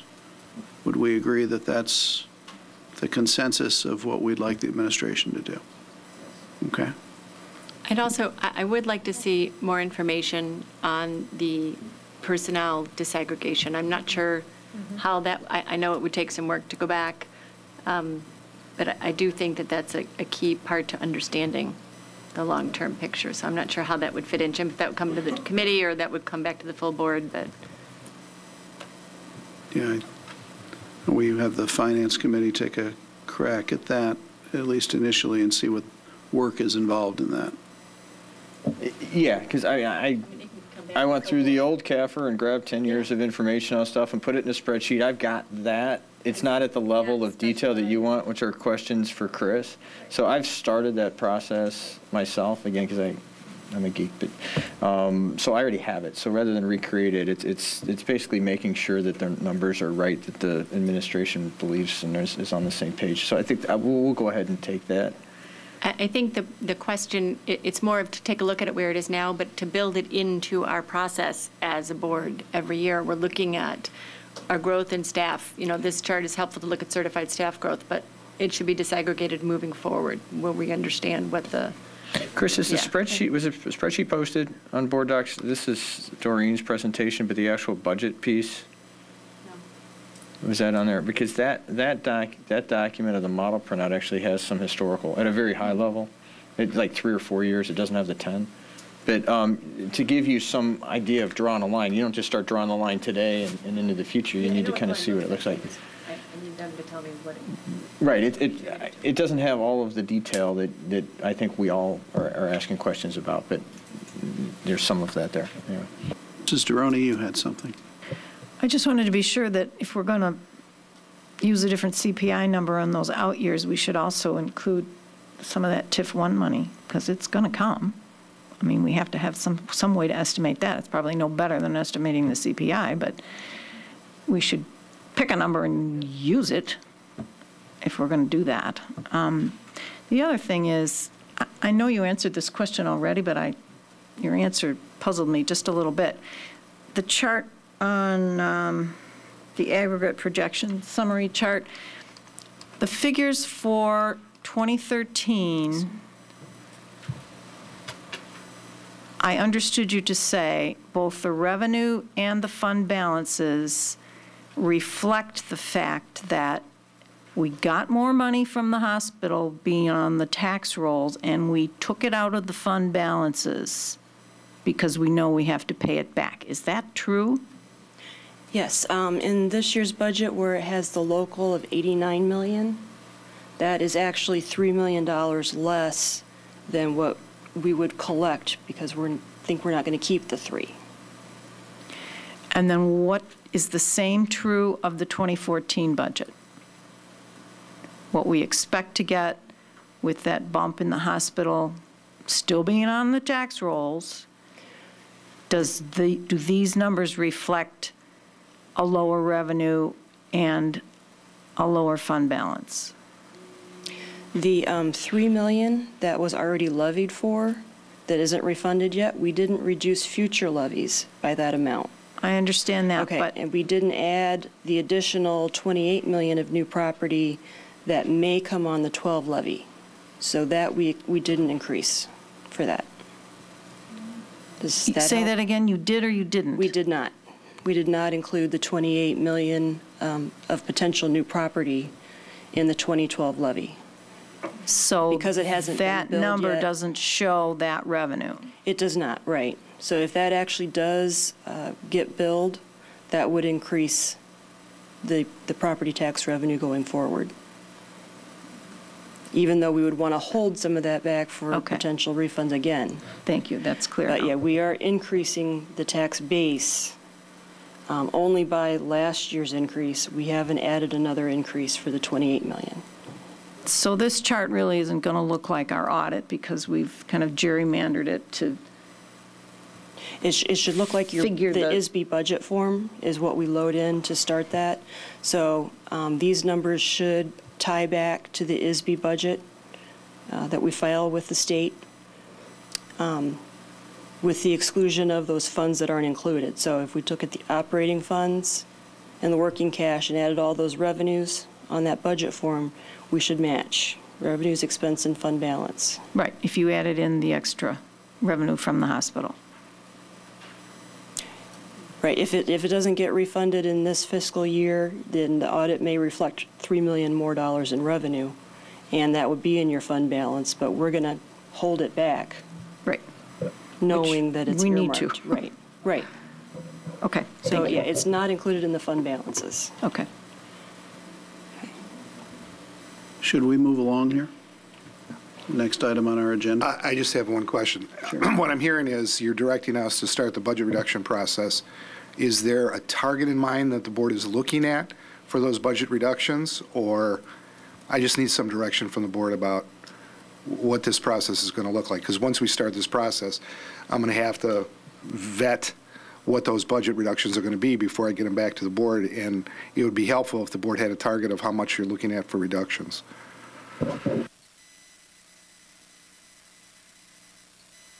I just kind of frame that question in that I think I mean, why is it on this glide path? Is this because of technology spending primarily? Is this because of an unsustainable, lines crossing? I mean, the answer is, if we're on this path, we have to do something to stop us from getting to negative. So, what that number is, we'd have to figure it out. What I'd solve for is the low cash balance number at a minimum, making sure that that's positive. That said, if you took a look at this and we figured out that there were some one-time things that were in here, and maybe there was some stomach to take a few bucks of operating loss in order to fund those one-time or non-recurring things. We need to figure out, because we get 2 years in a row here. So I guess I don't know the answer. Should we start at whatever we need to do to make that negative number at the low point equal to zero? I mean, I'm open to thoughts.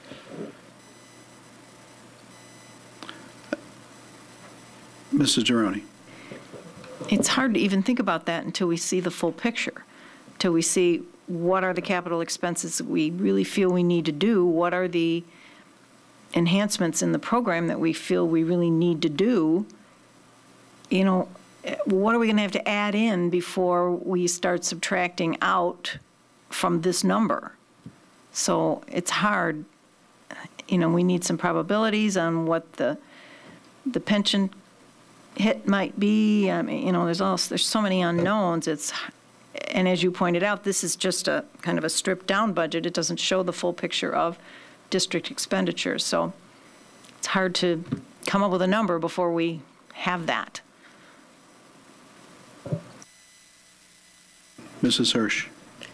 I'm not sure that I can come up with a number to toss out for people to discuss, but I think we heard at the last meeting that there are some non-discretionary staff that needs to be added, that the administrative team is expecting to add for next year.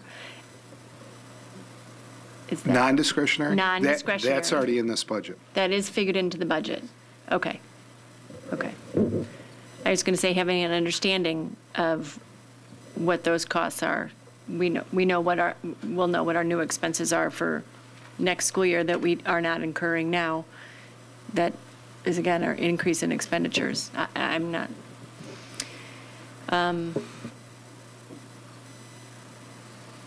Would the determination of that amount, would it make sense to the board if we asked the Finance Committee, once they've worked through. I mean, we've asked for some sensitivity analysis tonight, and we don't have it. Because we don't have it, it's hard to put a number on, what we'd like, a target budget reduction amount. But in terms of a target budget reduction amount, I mean, that would be one of many options. I mean, one option is to spend down some fund balance, and it all depends what you get for spending down a fund balance or what you lose by cutting the budget. So, clearly there's no easy answer. Is that, once we have a little bit of that sensitivity analysis, is that something that the Finance Committee could make a recommendation to the full board on? Do you think that's the way to proceed here? Because clearly we don't have, as Mrs. Duroni pointed out, we don't have the sensitivity analysis that we're asking for. We're asking for not only a probable case, but a worst case. We don't know what that worst case looks like, or not a worst case, but a more conservative case. We don't know what that looks like, so that's why it's hard to put a number on it. Mr. Bloom? Yeah, Jim, I don't know that a recommendation is the right thing from a finance committee. I think we can gather the information and present it. I mean, I think there's another item that's, you've got 2.7 and 3 million in the next 2 years of IT spending, which I think we as a whole board needs to have a better understanding of what's in that number and where those sensitivities are. And the vagaries of the accounting mean that if you leased all of that instead of paying cash for it, you could wipe out a piece of that deficit. So, these are all levers, but I think that we need to look at the major items that are going into this, and that tech budget being one of them. That we just, I think there was a brief preview at the Finance Committee a month and a half ago, and I would like to see that come before the board as we go through this, because that's obviously one area where there's a lot of spend that's driving a lot of this number as well. So. I think we need to pull that together and maybe look at some of these levers, bring that back to the board with, a couple of flavors. Do you think that's possible to do by the next meeting, is figure out what those drivers are and bring those options back? February 12th. Right. We get through a Finance Committee meeting sometime between now and the next meeting. Do you think we can have some data gathered by then? You meet right after. Well, I think we should have a status update at the next board meeting. I think we'll do whatever. We'll see how far we can get between here and there within that committee. And can I just? Mrs. Hirsch? There is no, to use an expression that I think Mrs. Gironi might have used in the past, there is no low-hanging fruit. There are no clear, simple options in terms of saying, oh, look, we found $500,000 that we really don't need to spend that money this year. We have cut across the board, general ed class size. We have made cut after cut after cut. So I think we need to be discussing priorities, and the thing that we've heard tonight is that there's always a priority of don't cut my program, don't affect my child, don't affect my life, and those are all very valid concerns that are always expressed. But the job that we all chose to do was to say, let's take these options that are in front of us and let's make a decision that is in the best interest, the best long-term interest of the district in terms of reducing our expenditures. So I think we need to give the administration some direction in terms of the scope of what kind of cuts we're talking about, because I think it's unfair to ask them to just come up with, with any dollar amount. I think we need to give them some direction, but I also just want to make sure that we're very clear that we've made cuts every year the last 4 years. And there's no simple answer to this. And maybe the answer is to start with a list that was last year and just update it for the numbers that are on it, and any kind of add, mod, delete on that list. Again, we're not saying that we're going to have to do this. Right. I think this is the right exercise as we go through a budget, to understand what the options are. And when we add the TIF money back in and, at some reasonable level, when we change some of these assumptions, can we get this to a reasonable range? When we look at this, significant IT investment the next 2 years and maybe some leasing instead of paying cash, if we can move those levers enough to get folks comfortable at the board table, but also comfortable that the red ink in 1 year isn't going to spill over to year after year after year. And I think we have to answer those questions, but I think we need to run these in parallel. The other thing I want to reiterate too is I think Mr. Collins said when we started this meeting, we also need time to have a community discussion on this. This isn't the 7 of us making this decision. These are us surfacing the options and sharing and being entirely transparent with the community around what this budget looks like and talking about the options and then seeing what, what the community wants to do as well. So, Mrs. Ebner, did you have something? Yeah, it goes along with Mr. Bloom's statement of if there's a one-time expenditure that doesn't carry over year to year, then maybe that would make sense to use fund balances for one time, or you could take it away the following year. But if we're looking at fund balances and it's going to just keep continuing, then, so I don't know what the expenditures that we have. Are there any one-time expenditures?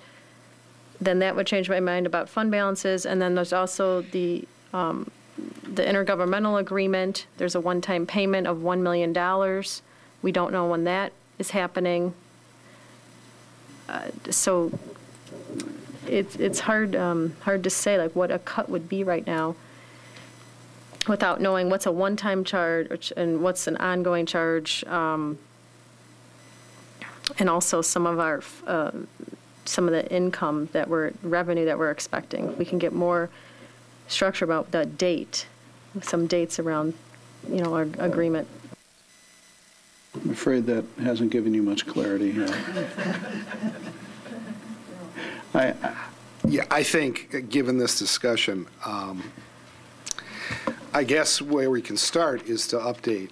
I mean, it's not rocket science at this point. Again, the low-hanging fruit has long been gone. I think the list that we presented last year, we did that on purpose so that you could see, probably going into this year, if we have budget cuts, where we're going with those. We can update that.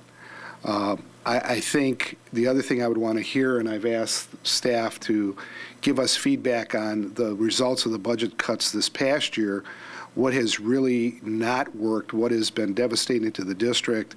Do we want to revisit some of those budget cuts so I can bring that back too?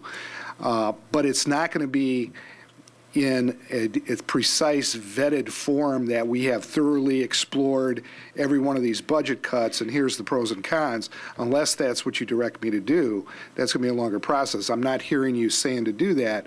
I'm hearing you say, give us what those budget cuts on a list would be like and start looking at it from that perspective. Is that what I'm hearing from the board? In my opinion, what I'm hearing is that the board would like to investigate options. They don't all have to be totally vetted, but the board will also, what I'm hearing is that the board would like to hear in the expenditures for next year, where are there big one-time items? And one-time revenues. And one-time revenues. And let's take a look at those. Let's take a look at it. At those drivers, at those pieces on the margin, and I think once we have a clear picture of or once we have a better picture of those, I think we can give you a little bit better direction. Sure. Just one little comment. It's so easy to look at poor Dave Smith's big budget. It looks like it's a couple $1 million and it's easy to cut, but it's again a recognition that Dave has gone back and cut staff in the last 4 years. He has given us $500,000 of expenditures that he had planned on making that he had pulled back off so that we did not have to cut into staff as deeply. And I'm not saying that that's, not under consideration, just an understanding again of the implications, even if it is just a one-time cost. There's going to be a point in time where we're going to be behind the 8 ball again with technology, and we have a lot of needs that are coming up with the park assessment and things that are coming in the longer term. So just to, again, be careful of that appears low-hanging fruit. It's not. And that's a great point, in that the reason that it's so big these 2 years is because it was zero the last 2 years. And we are paying for kicking the can down the road in the prior 2 years. So while those are big numbers that we all need to understand, but I think what you will see is those are basically accumulated, kind of debts to the system to keep it up to date. And if we don't do that, we are going to fall. We are already suffering from bandwidth issues and a lot of the explosion of the technology. But again, that's one of those sacrifice pieces. One of the questions, though, that I do have to ask on that budget, too, is though, are there creative financing ways to do this that will free up money in the operating budget in order to prevent us from having to make headcount cuts? And so we need to go through that. That's a very good point in that, I don't want to throw Dave's budget under the bus because he's given us, the cuts would have been worse the last 2 years if Dave wouldn't have stepped up. And the bill's coming due right now because we've got a very antiquated fleet of hardware that is coming up for need for replacement. Dave has stretched it as long as he can, but let's see. Mrs. Durroni. I can't agree more. To call anything a one-time expenditure is like saying, well, okay, we're going to fix the roof one time. We're going to put a new roof on one time. I mean, these technology expenditures are always going to be recurring, and your point is well taken. The reason they're so high now is because we weren't doing them, and we can't go on that way if we're going to grow. It's the same thing in every area of the district. To call anything a one-time expenditure just because it isn't a salary, to me, is dangerous. Now, I see things like one-time payments, like the money out of TIF 4 that we hope we'll get, monies that may come out of TIF 2. Those are one-time payments that maybe will bridge a year or so for us until we get to the other TIF distributions that will be recurring. But this one time, maybe we should spend down our fund balances on a one-time payment is maybe one time's not the right word. It's something that you could pull back on if need be, discretionary. So you have a little flexibility there. Of course, yeah, we'd like to have it ongoing, but there's a little bit of flexibility. That's what I meant. My only point is that if you start to do that with your fund balances, there will always be something you can do that with. Always.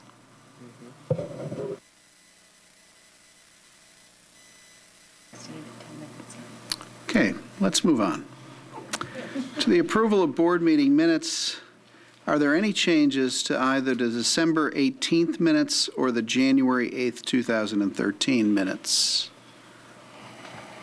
Hearing none, those meeting minutes will stand as posted. The next is board committee reports. The first is the Curriculum and Instruction Committee. Mrs. Ebner. Okay. The first agenda item was for our English Language Learner Forum, which is February 25th, 7 to 9. That's a Monday.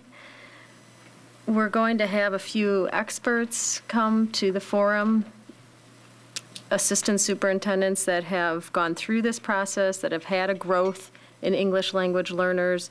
We'll also have an expert that has instituted a dual language program, which I think would be a great thing for us to hear about. We'll also have a professor, an ELL expert from a university, a few ex-ELL students will come back to talk about their experiences in our district. And we want to start out talking about the rules and regulation around English language learners, talk about the research-based models, and we also want to have teachers involved to talk about their experiences here in our district.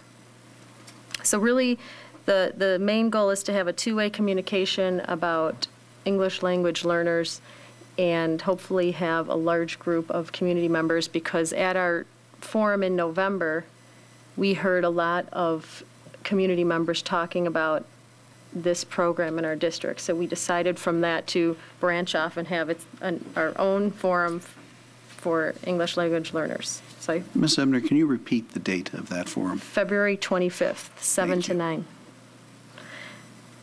The next topic was summer school. We briefly talked about the plans for summer school, the calendar. Much planning is underway. We also talked about possibly moving the summer school process earlier before the holidays to give parents and students time to be able to know what the summer school offerings are before the second semester. Third topic was PARC, and this ties into our discussion about technology. PARC is our Partnership for Assessment of Readiness for College and Careers. We have our Common Core standards, and PARC is the group that will organize the assessments around those standards. In order to have our students assessed under this program, we need to increase our technology. We're going to need a lot more technology to do these assessments, more so than we have right now with the MAP testing. Okay, Institute Day is coming up on February 1st. The main theme for Institute Day is professional learning communities and teacher collaboration. Charles can tell you more about Institute Day. That's all I'll say about that, but that's the theme for the day, which is one of our main goals. And the next topic was social studies adoption. We have a curriculum. Charles, is it K through 5? K through 5? Okay.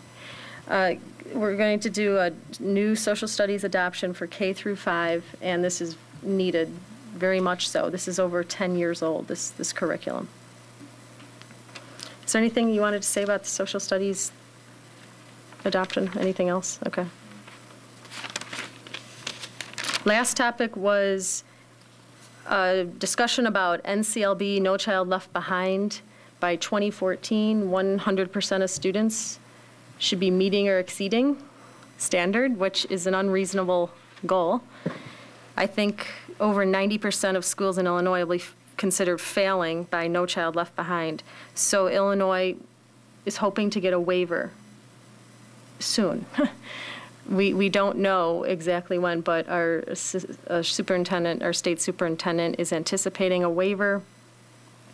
We are making plans based on if we get a waiver or we do not get a waiver. This is very preliminary discussion, so let's hope we get the waiver is the bottom line.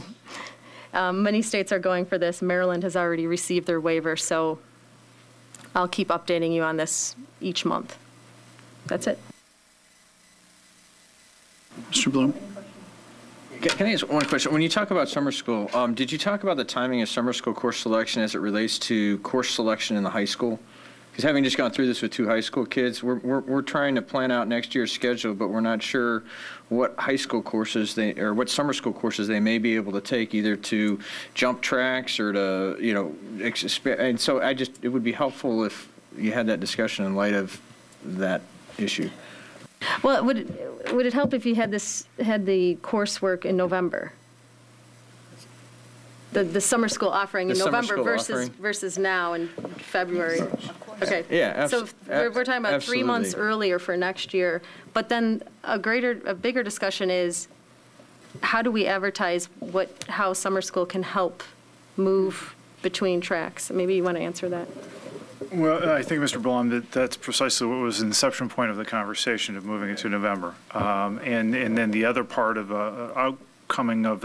an outgrowth of that conversation was then making sure we do everything we can to advertise and publicize the opportunity of summer school, in which we have 3 classes that would allow students to hop a track during the summer to get up to an AP level course during the following school year. So if all falls together and we can make that November date, we accomplish that objective, maybe higher rates of attendance during summer school too. I was unable to attend the committee meeting, so I'll just give you my feedback now on summer school. Longer term, I would really like to see the curriculum department commit to certain critical courses that are, whether a kid is in instrumental music. We saw the kids here tonight who are using up a period plus a lunch lab in order to participate in those kind of programs at the high school. They have very restricted schedules, and so they rely heavily on summer school to meet all of their academic requirements for graduation.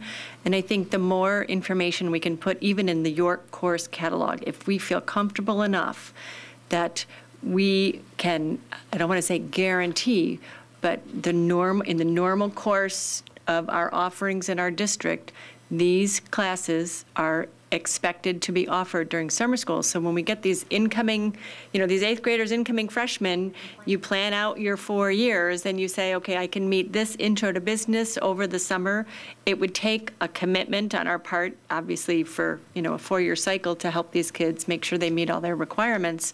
But I think that there are some of those classes that, based on my, experiences longer term, I think if we could commit to that, it might not be the actual schedule, but these typically are the summer school offerings that York offers to either accelerate or to meet some of these graduation requirements. I know it might be pushing it, but I think the more information we can give parents and students earlier and allow them to make those decisions earlier, they will build that into their 4-year planning. So I think that I would push even further to see if we could get a commitment and put it in the book. Mrs. Stufen. Can I ask a clarifying question about the summer school offerings and the approach? If you want to use the same word, jump tracks, are we looking at it, offering it for English, math, science, world language, and all of those offerings, or how? I mean, because I would draw that assumption based on this discussion. So can we be a little bit clearer on what we really mean by it? In the course guidebook, there's 3 courses that allow students to accelerate, which would be the appropriate term, and that's in math, language arts, and I want to say social studies.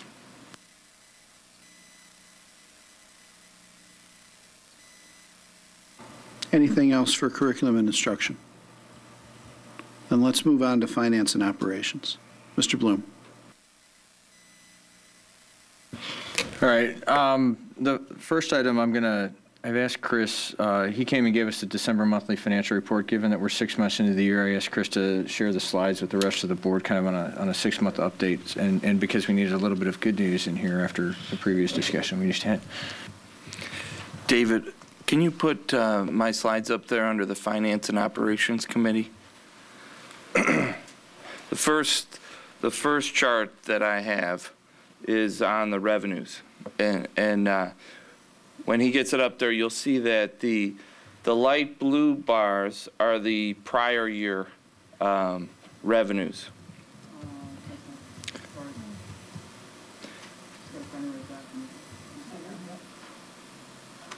Right, and so the light blue is the prior year, and the dark blue is the current year, which through the month of December, we're at $51,769,193 in actual revenues received, compared to last year at $49,896,141. So in our operating funds, we're 3.8% higher than the prior year. The black line is a prorated budget amount. And the reason the budget is lower than the prior year and the current actual year is because we reduced the budget by the $3 million potential refund to the hospital. So that's why that black line is lower.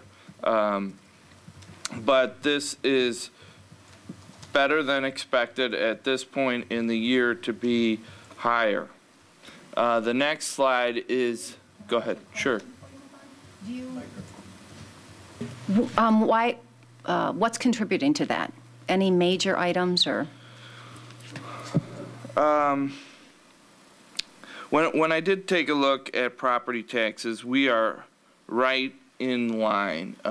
Taking the hospital refund out of the equation, I looked closely at every line, and we're very close in every budget fund for property taxes, and that is so. And the other items, nothing jumps out at me. Certainly the facility usage in the operation and maintenance fund, where we are now charging user groups to be a cost neutral operation. You can see in the operation and maintenance fund that is a 105% higher than last year. We're at 125,000 this year compared to 60,000 last year at the same point. So so that line sticks out in me. Also, the operation and maintenance fund received a $50,000 state maintenance grant funds, and that we hadn't got in prior years. On the revenue side, those are the only things that really stick out. So I would say on the revenue side, we are right on target. Then on the next slide is the chart for expenditures. And again, in this case, the red line is the prorated budget. The dark blue line is the current year, and the light blue is the prior year. The light blue and the dark blue are almost exactly the same. The actual for this year is $39,207,000 compared to last year, $39,222,000. So that's a 0% increase over last year, and we're under the prorated budget. So this is also tracking right on target.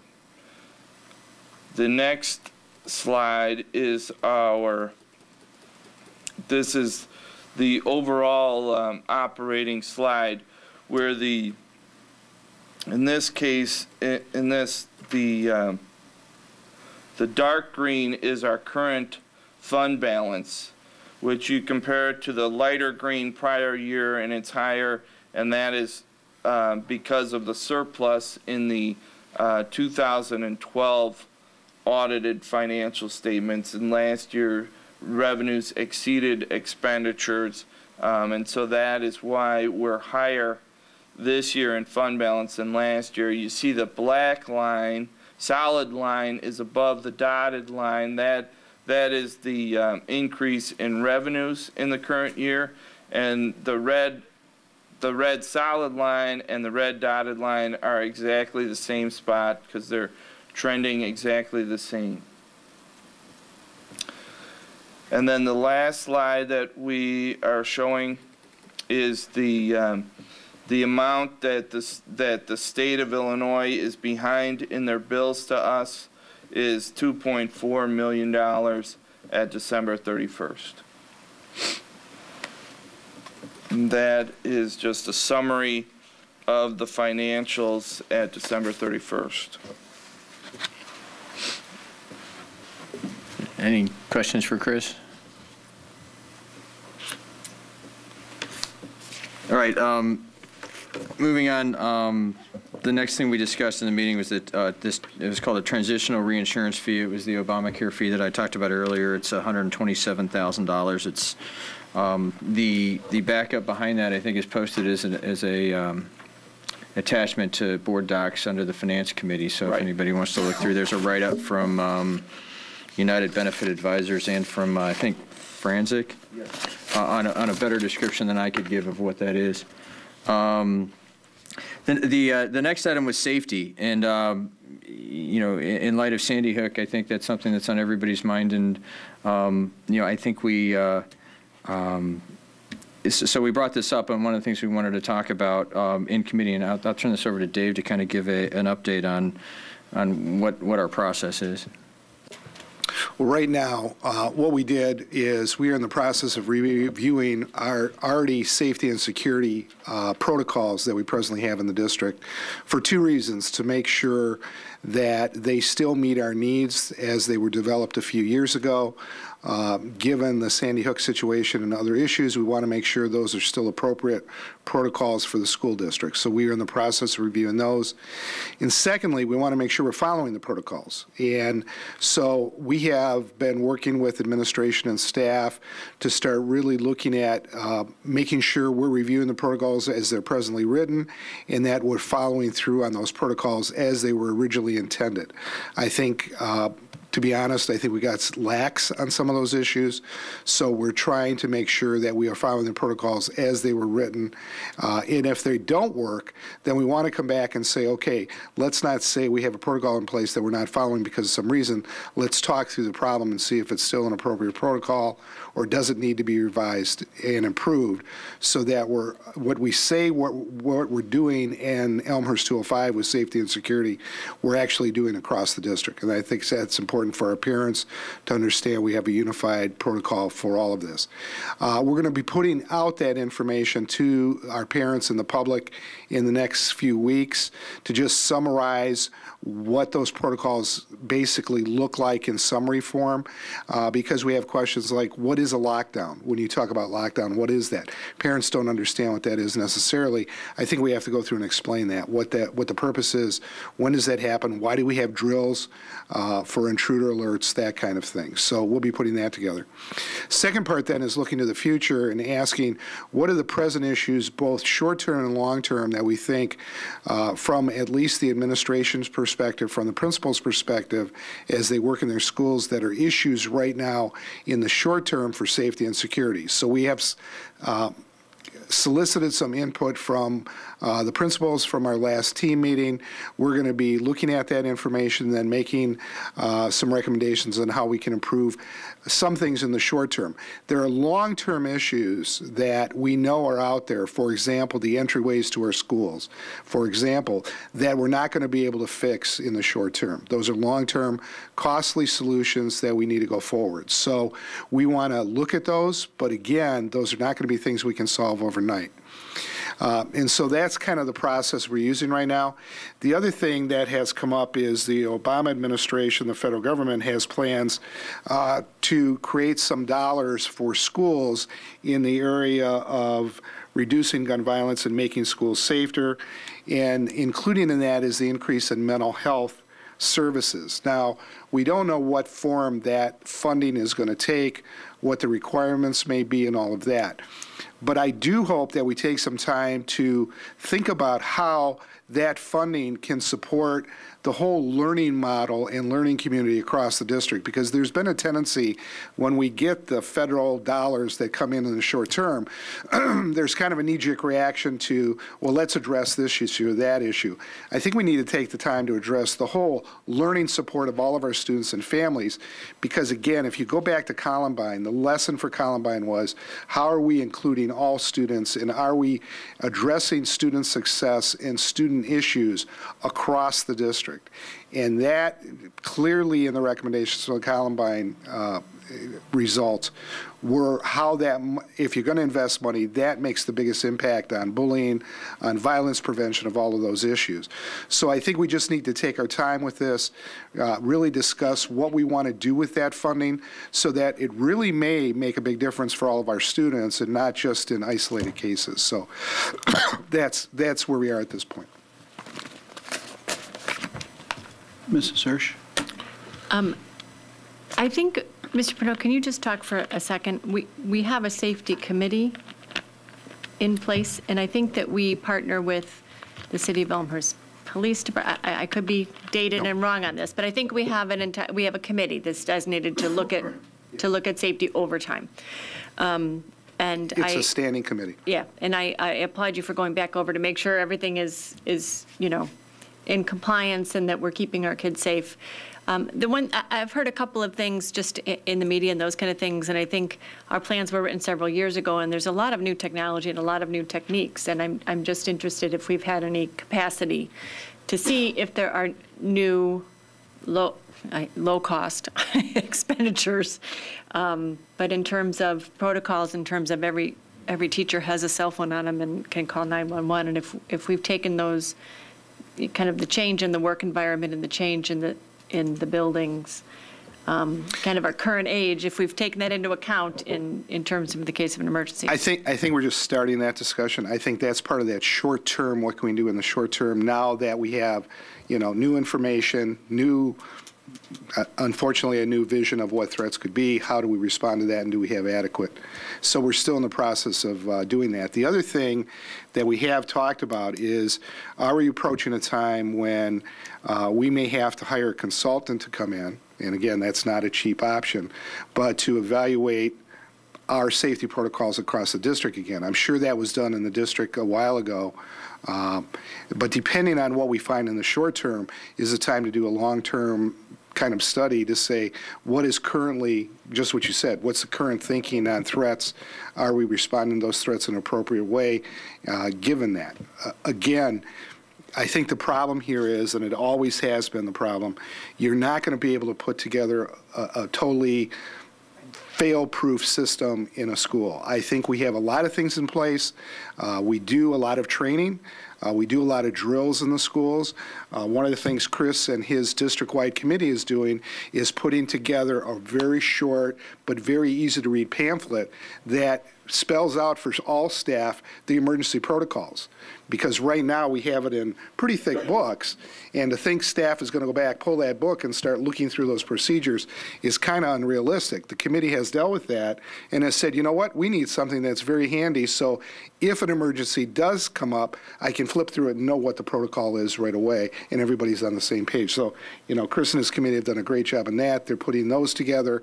So that's one of those things I think we just keep upgrading.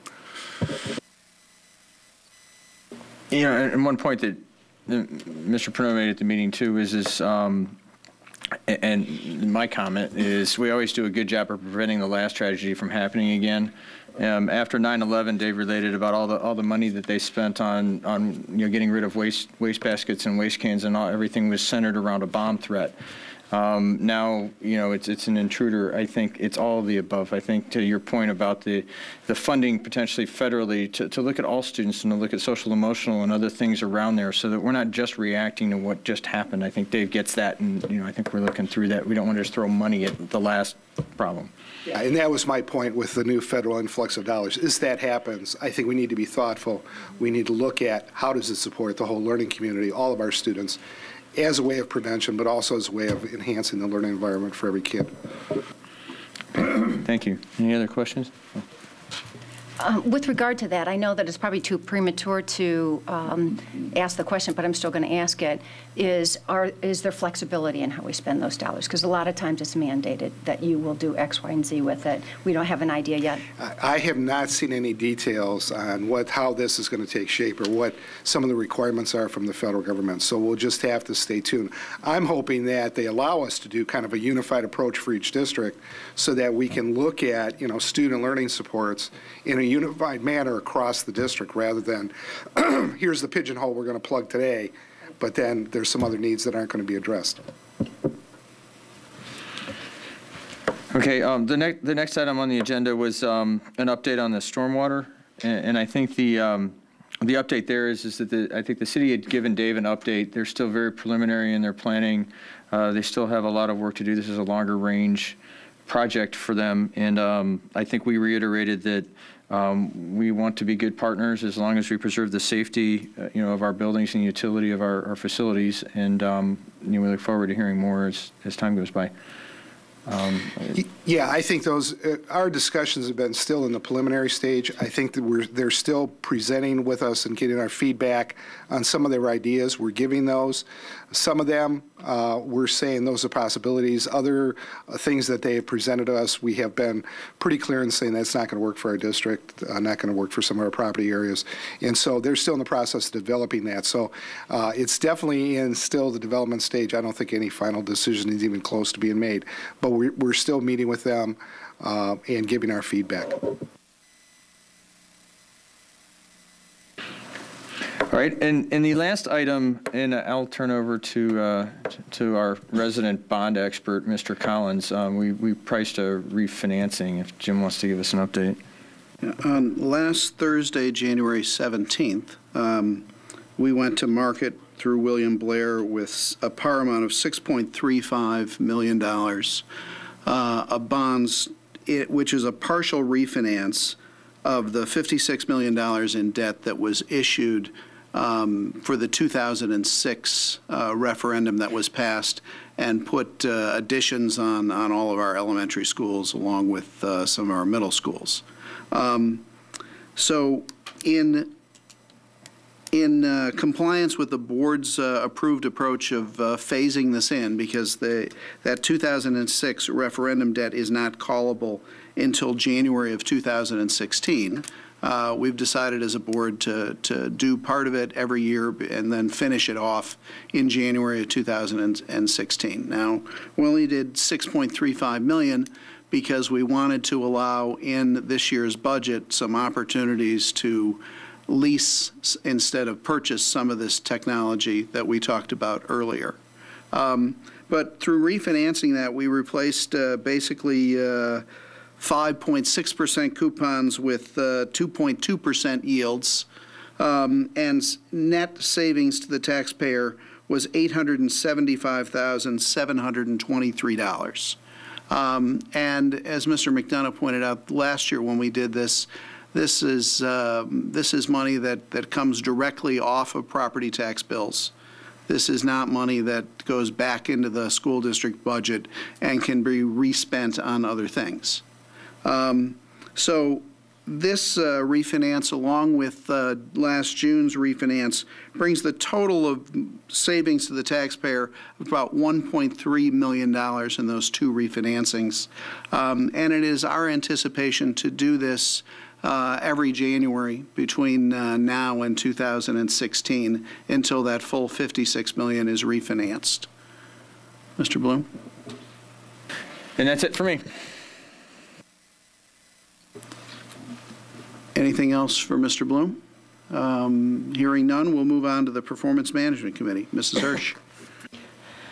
The Performance Management Committee met and had a very high-level values discussion around compensation in the district. And this is really being driven, the kind of questions that we're talking about is what kind of an employer do we want to be? What do we value in our employees? How do we want to compensate our employees? What do we consider compensation to be? You know, all aspects, talking about total compensation. And really talking about our values and how we want to attract great talent and keep great talent and develop great talent, and trying to begin to put, I don't want to say constraints around it, but put some guidelines and some ranges, and it's a very challenging issue because we have an unusual, I don't want to say an unusual workforce, we have a great workforce, but in terms of job descriptions, in terms of the sophistication of the different positions, they're very different positions. And so we kind of also talked about the value of obviously being competitive with other districts where we're looking for, you know, great talent that we want to bring in and keep in. And we want to compensate the talent that we do have in the district well and fairly and consistently, and try to begin, it's a very challenging fiscal environment that we're in, but trying to begin the discussion of setting some longer-term expectations in terms of long-range salary options. You know, how if I'm an employee and I'm getting a 0.75% raise, or I'm getting half of a CPI raise, you know, we want to make sure that we're reflecting the values of the community. And it's a discussion that needs to take place at the board table. It's not any discussion that we were trying to come up with recommendations, but we were trying to come up with the kind of a list of questions and a list of discussion points that we can have as a full board. One of the other values that we had talked about was how we could encourage developing our talent and promoting from within the organization.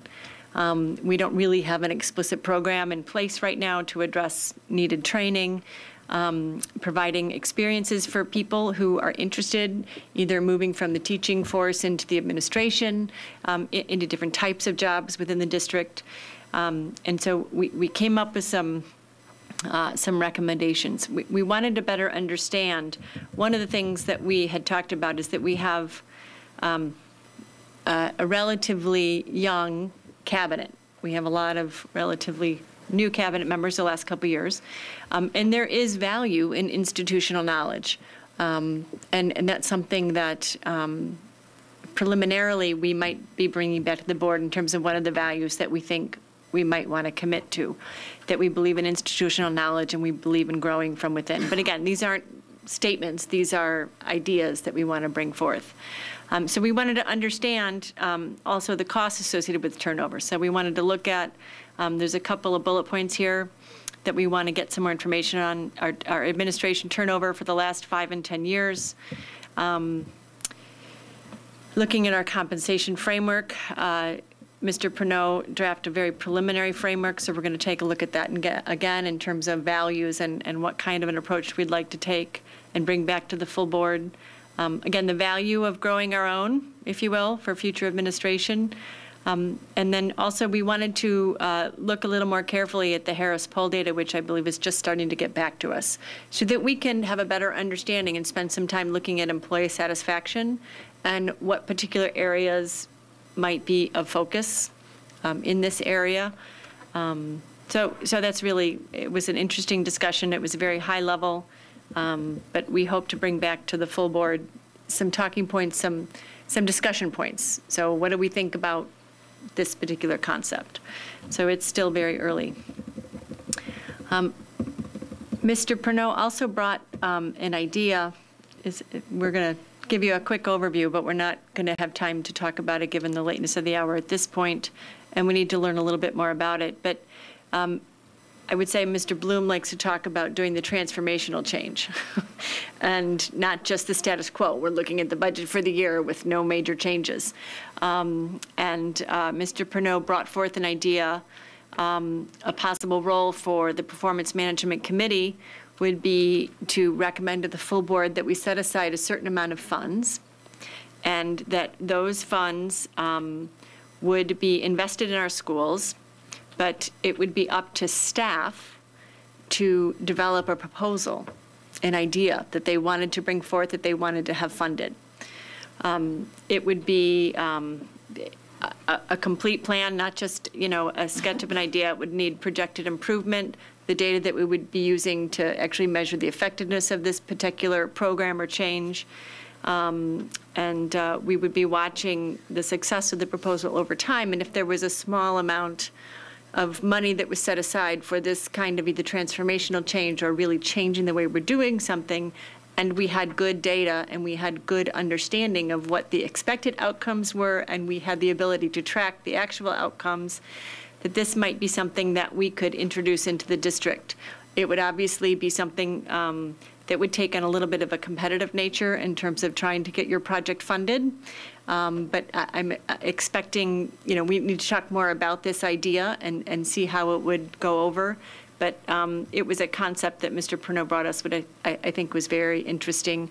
And this might be a vehicle that we might be able to get to some of that transformational change. And honestly, to get the great ideas that exist within our organization, staffing, at the staff level, they've got something that, they go, why don't they just see? They might be able to bring some things forward to us that might be effective. So the discussion was really the role of the Performance Management Committee kind of being the committee that would vet those and recommend things to the board, but it's in its early stages. Just, if I could have one caveat, the other caveat please. would be that the proposals would be, we'd be looking for those that tie into the district goals and the key DPIs that have been established. So it wouldn't be just everything. It would be trying to align the resources to those improvement goals. Thanks, David. And the last thing is I think we're getting in the Harris survey poll results. Our next meeting is January 31st, and we'll be going over, we expect to be able to be going over those results at that meeting. That's it. Anything for Mrs. Hirsch?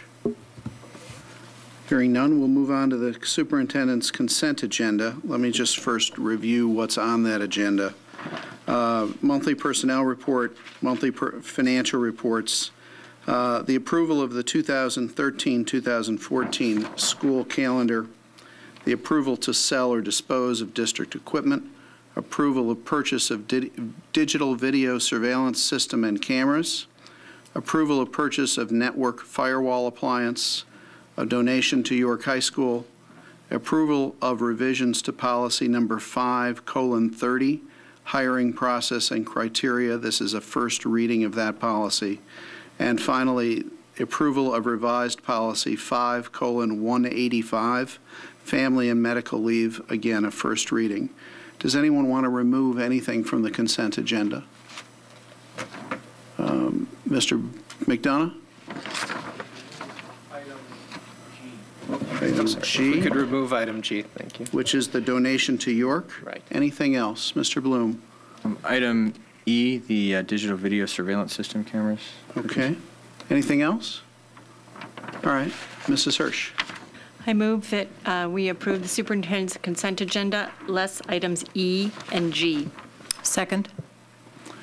Moved by Mrs. Hirsch that we approve the superintendent's consent agenda, less items E and G, seconded by Mrs. Duroni.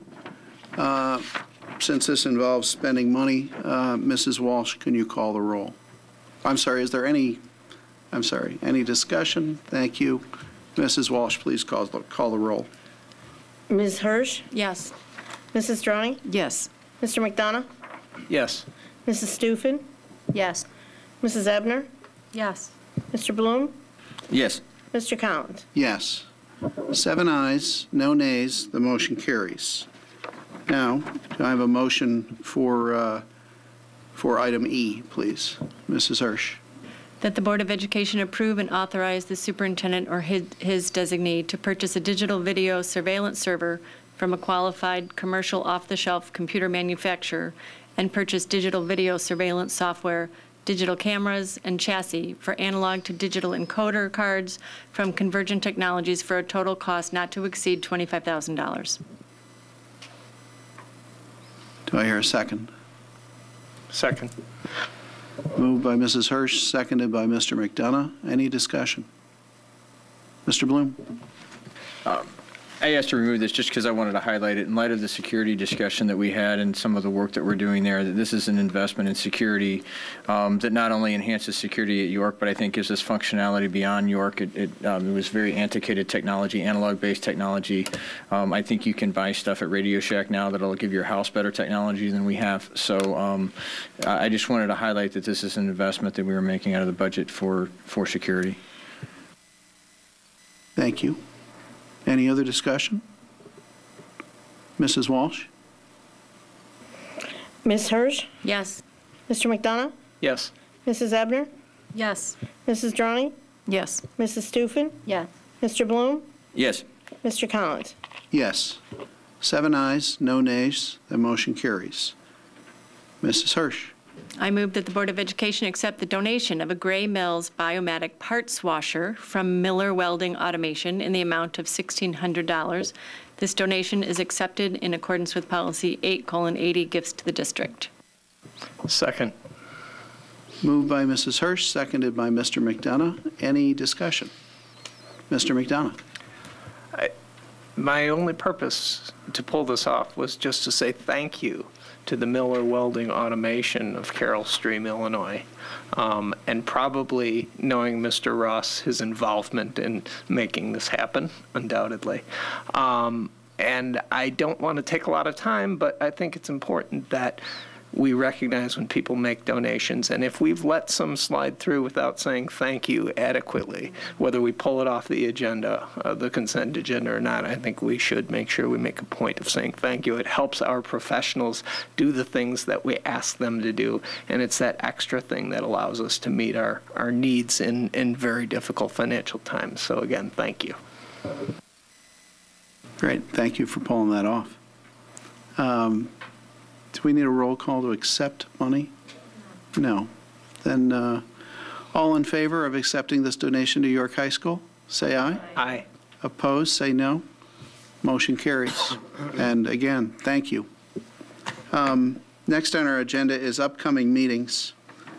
Tuesday, January 29th, we're going to have a committee of the whole meeting with the board improvement, combined with the board improvement and policy committee.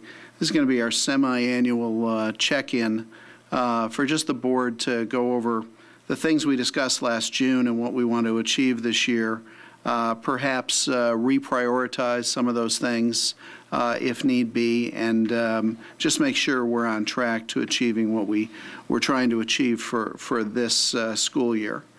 Thursday, January 31st, at 7 p.m., the Performance Management Committee will meet in this room. Wednesday, I should say all of these meetings will be in one of the 3 rooms that we're in today. Wednesday, February 6th, the Curriculum and Instruction Committee meeting at 7 p.m.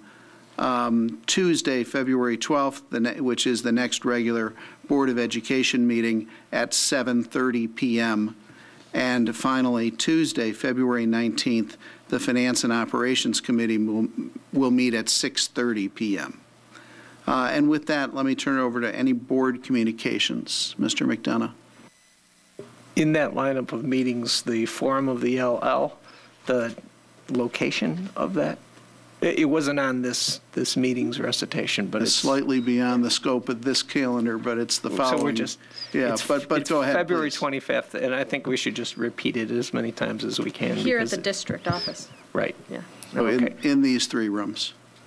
February 25th, in this room. 9 o'clock, ELL Forum. Okay. Anything else? Hearing no other business, I declare this meeting adjourned. Thank you.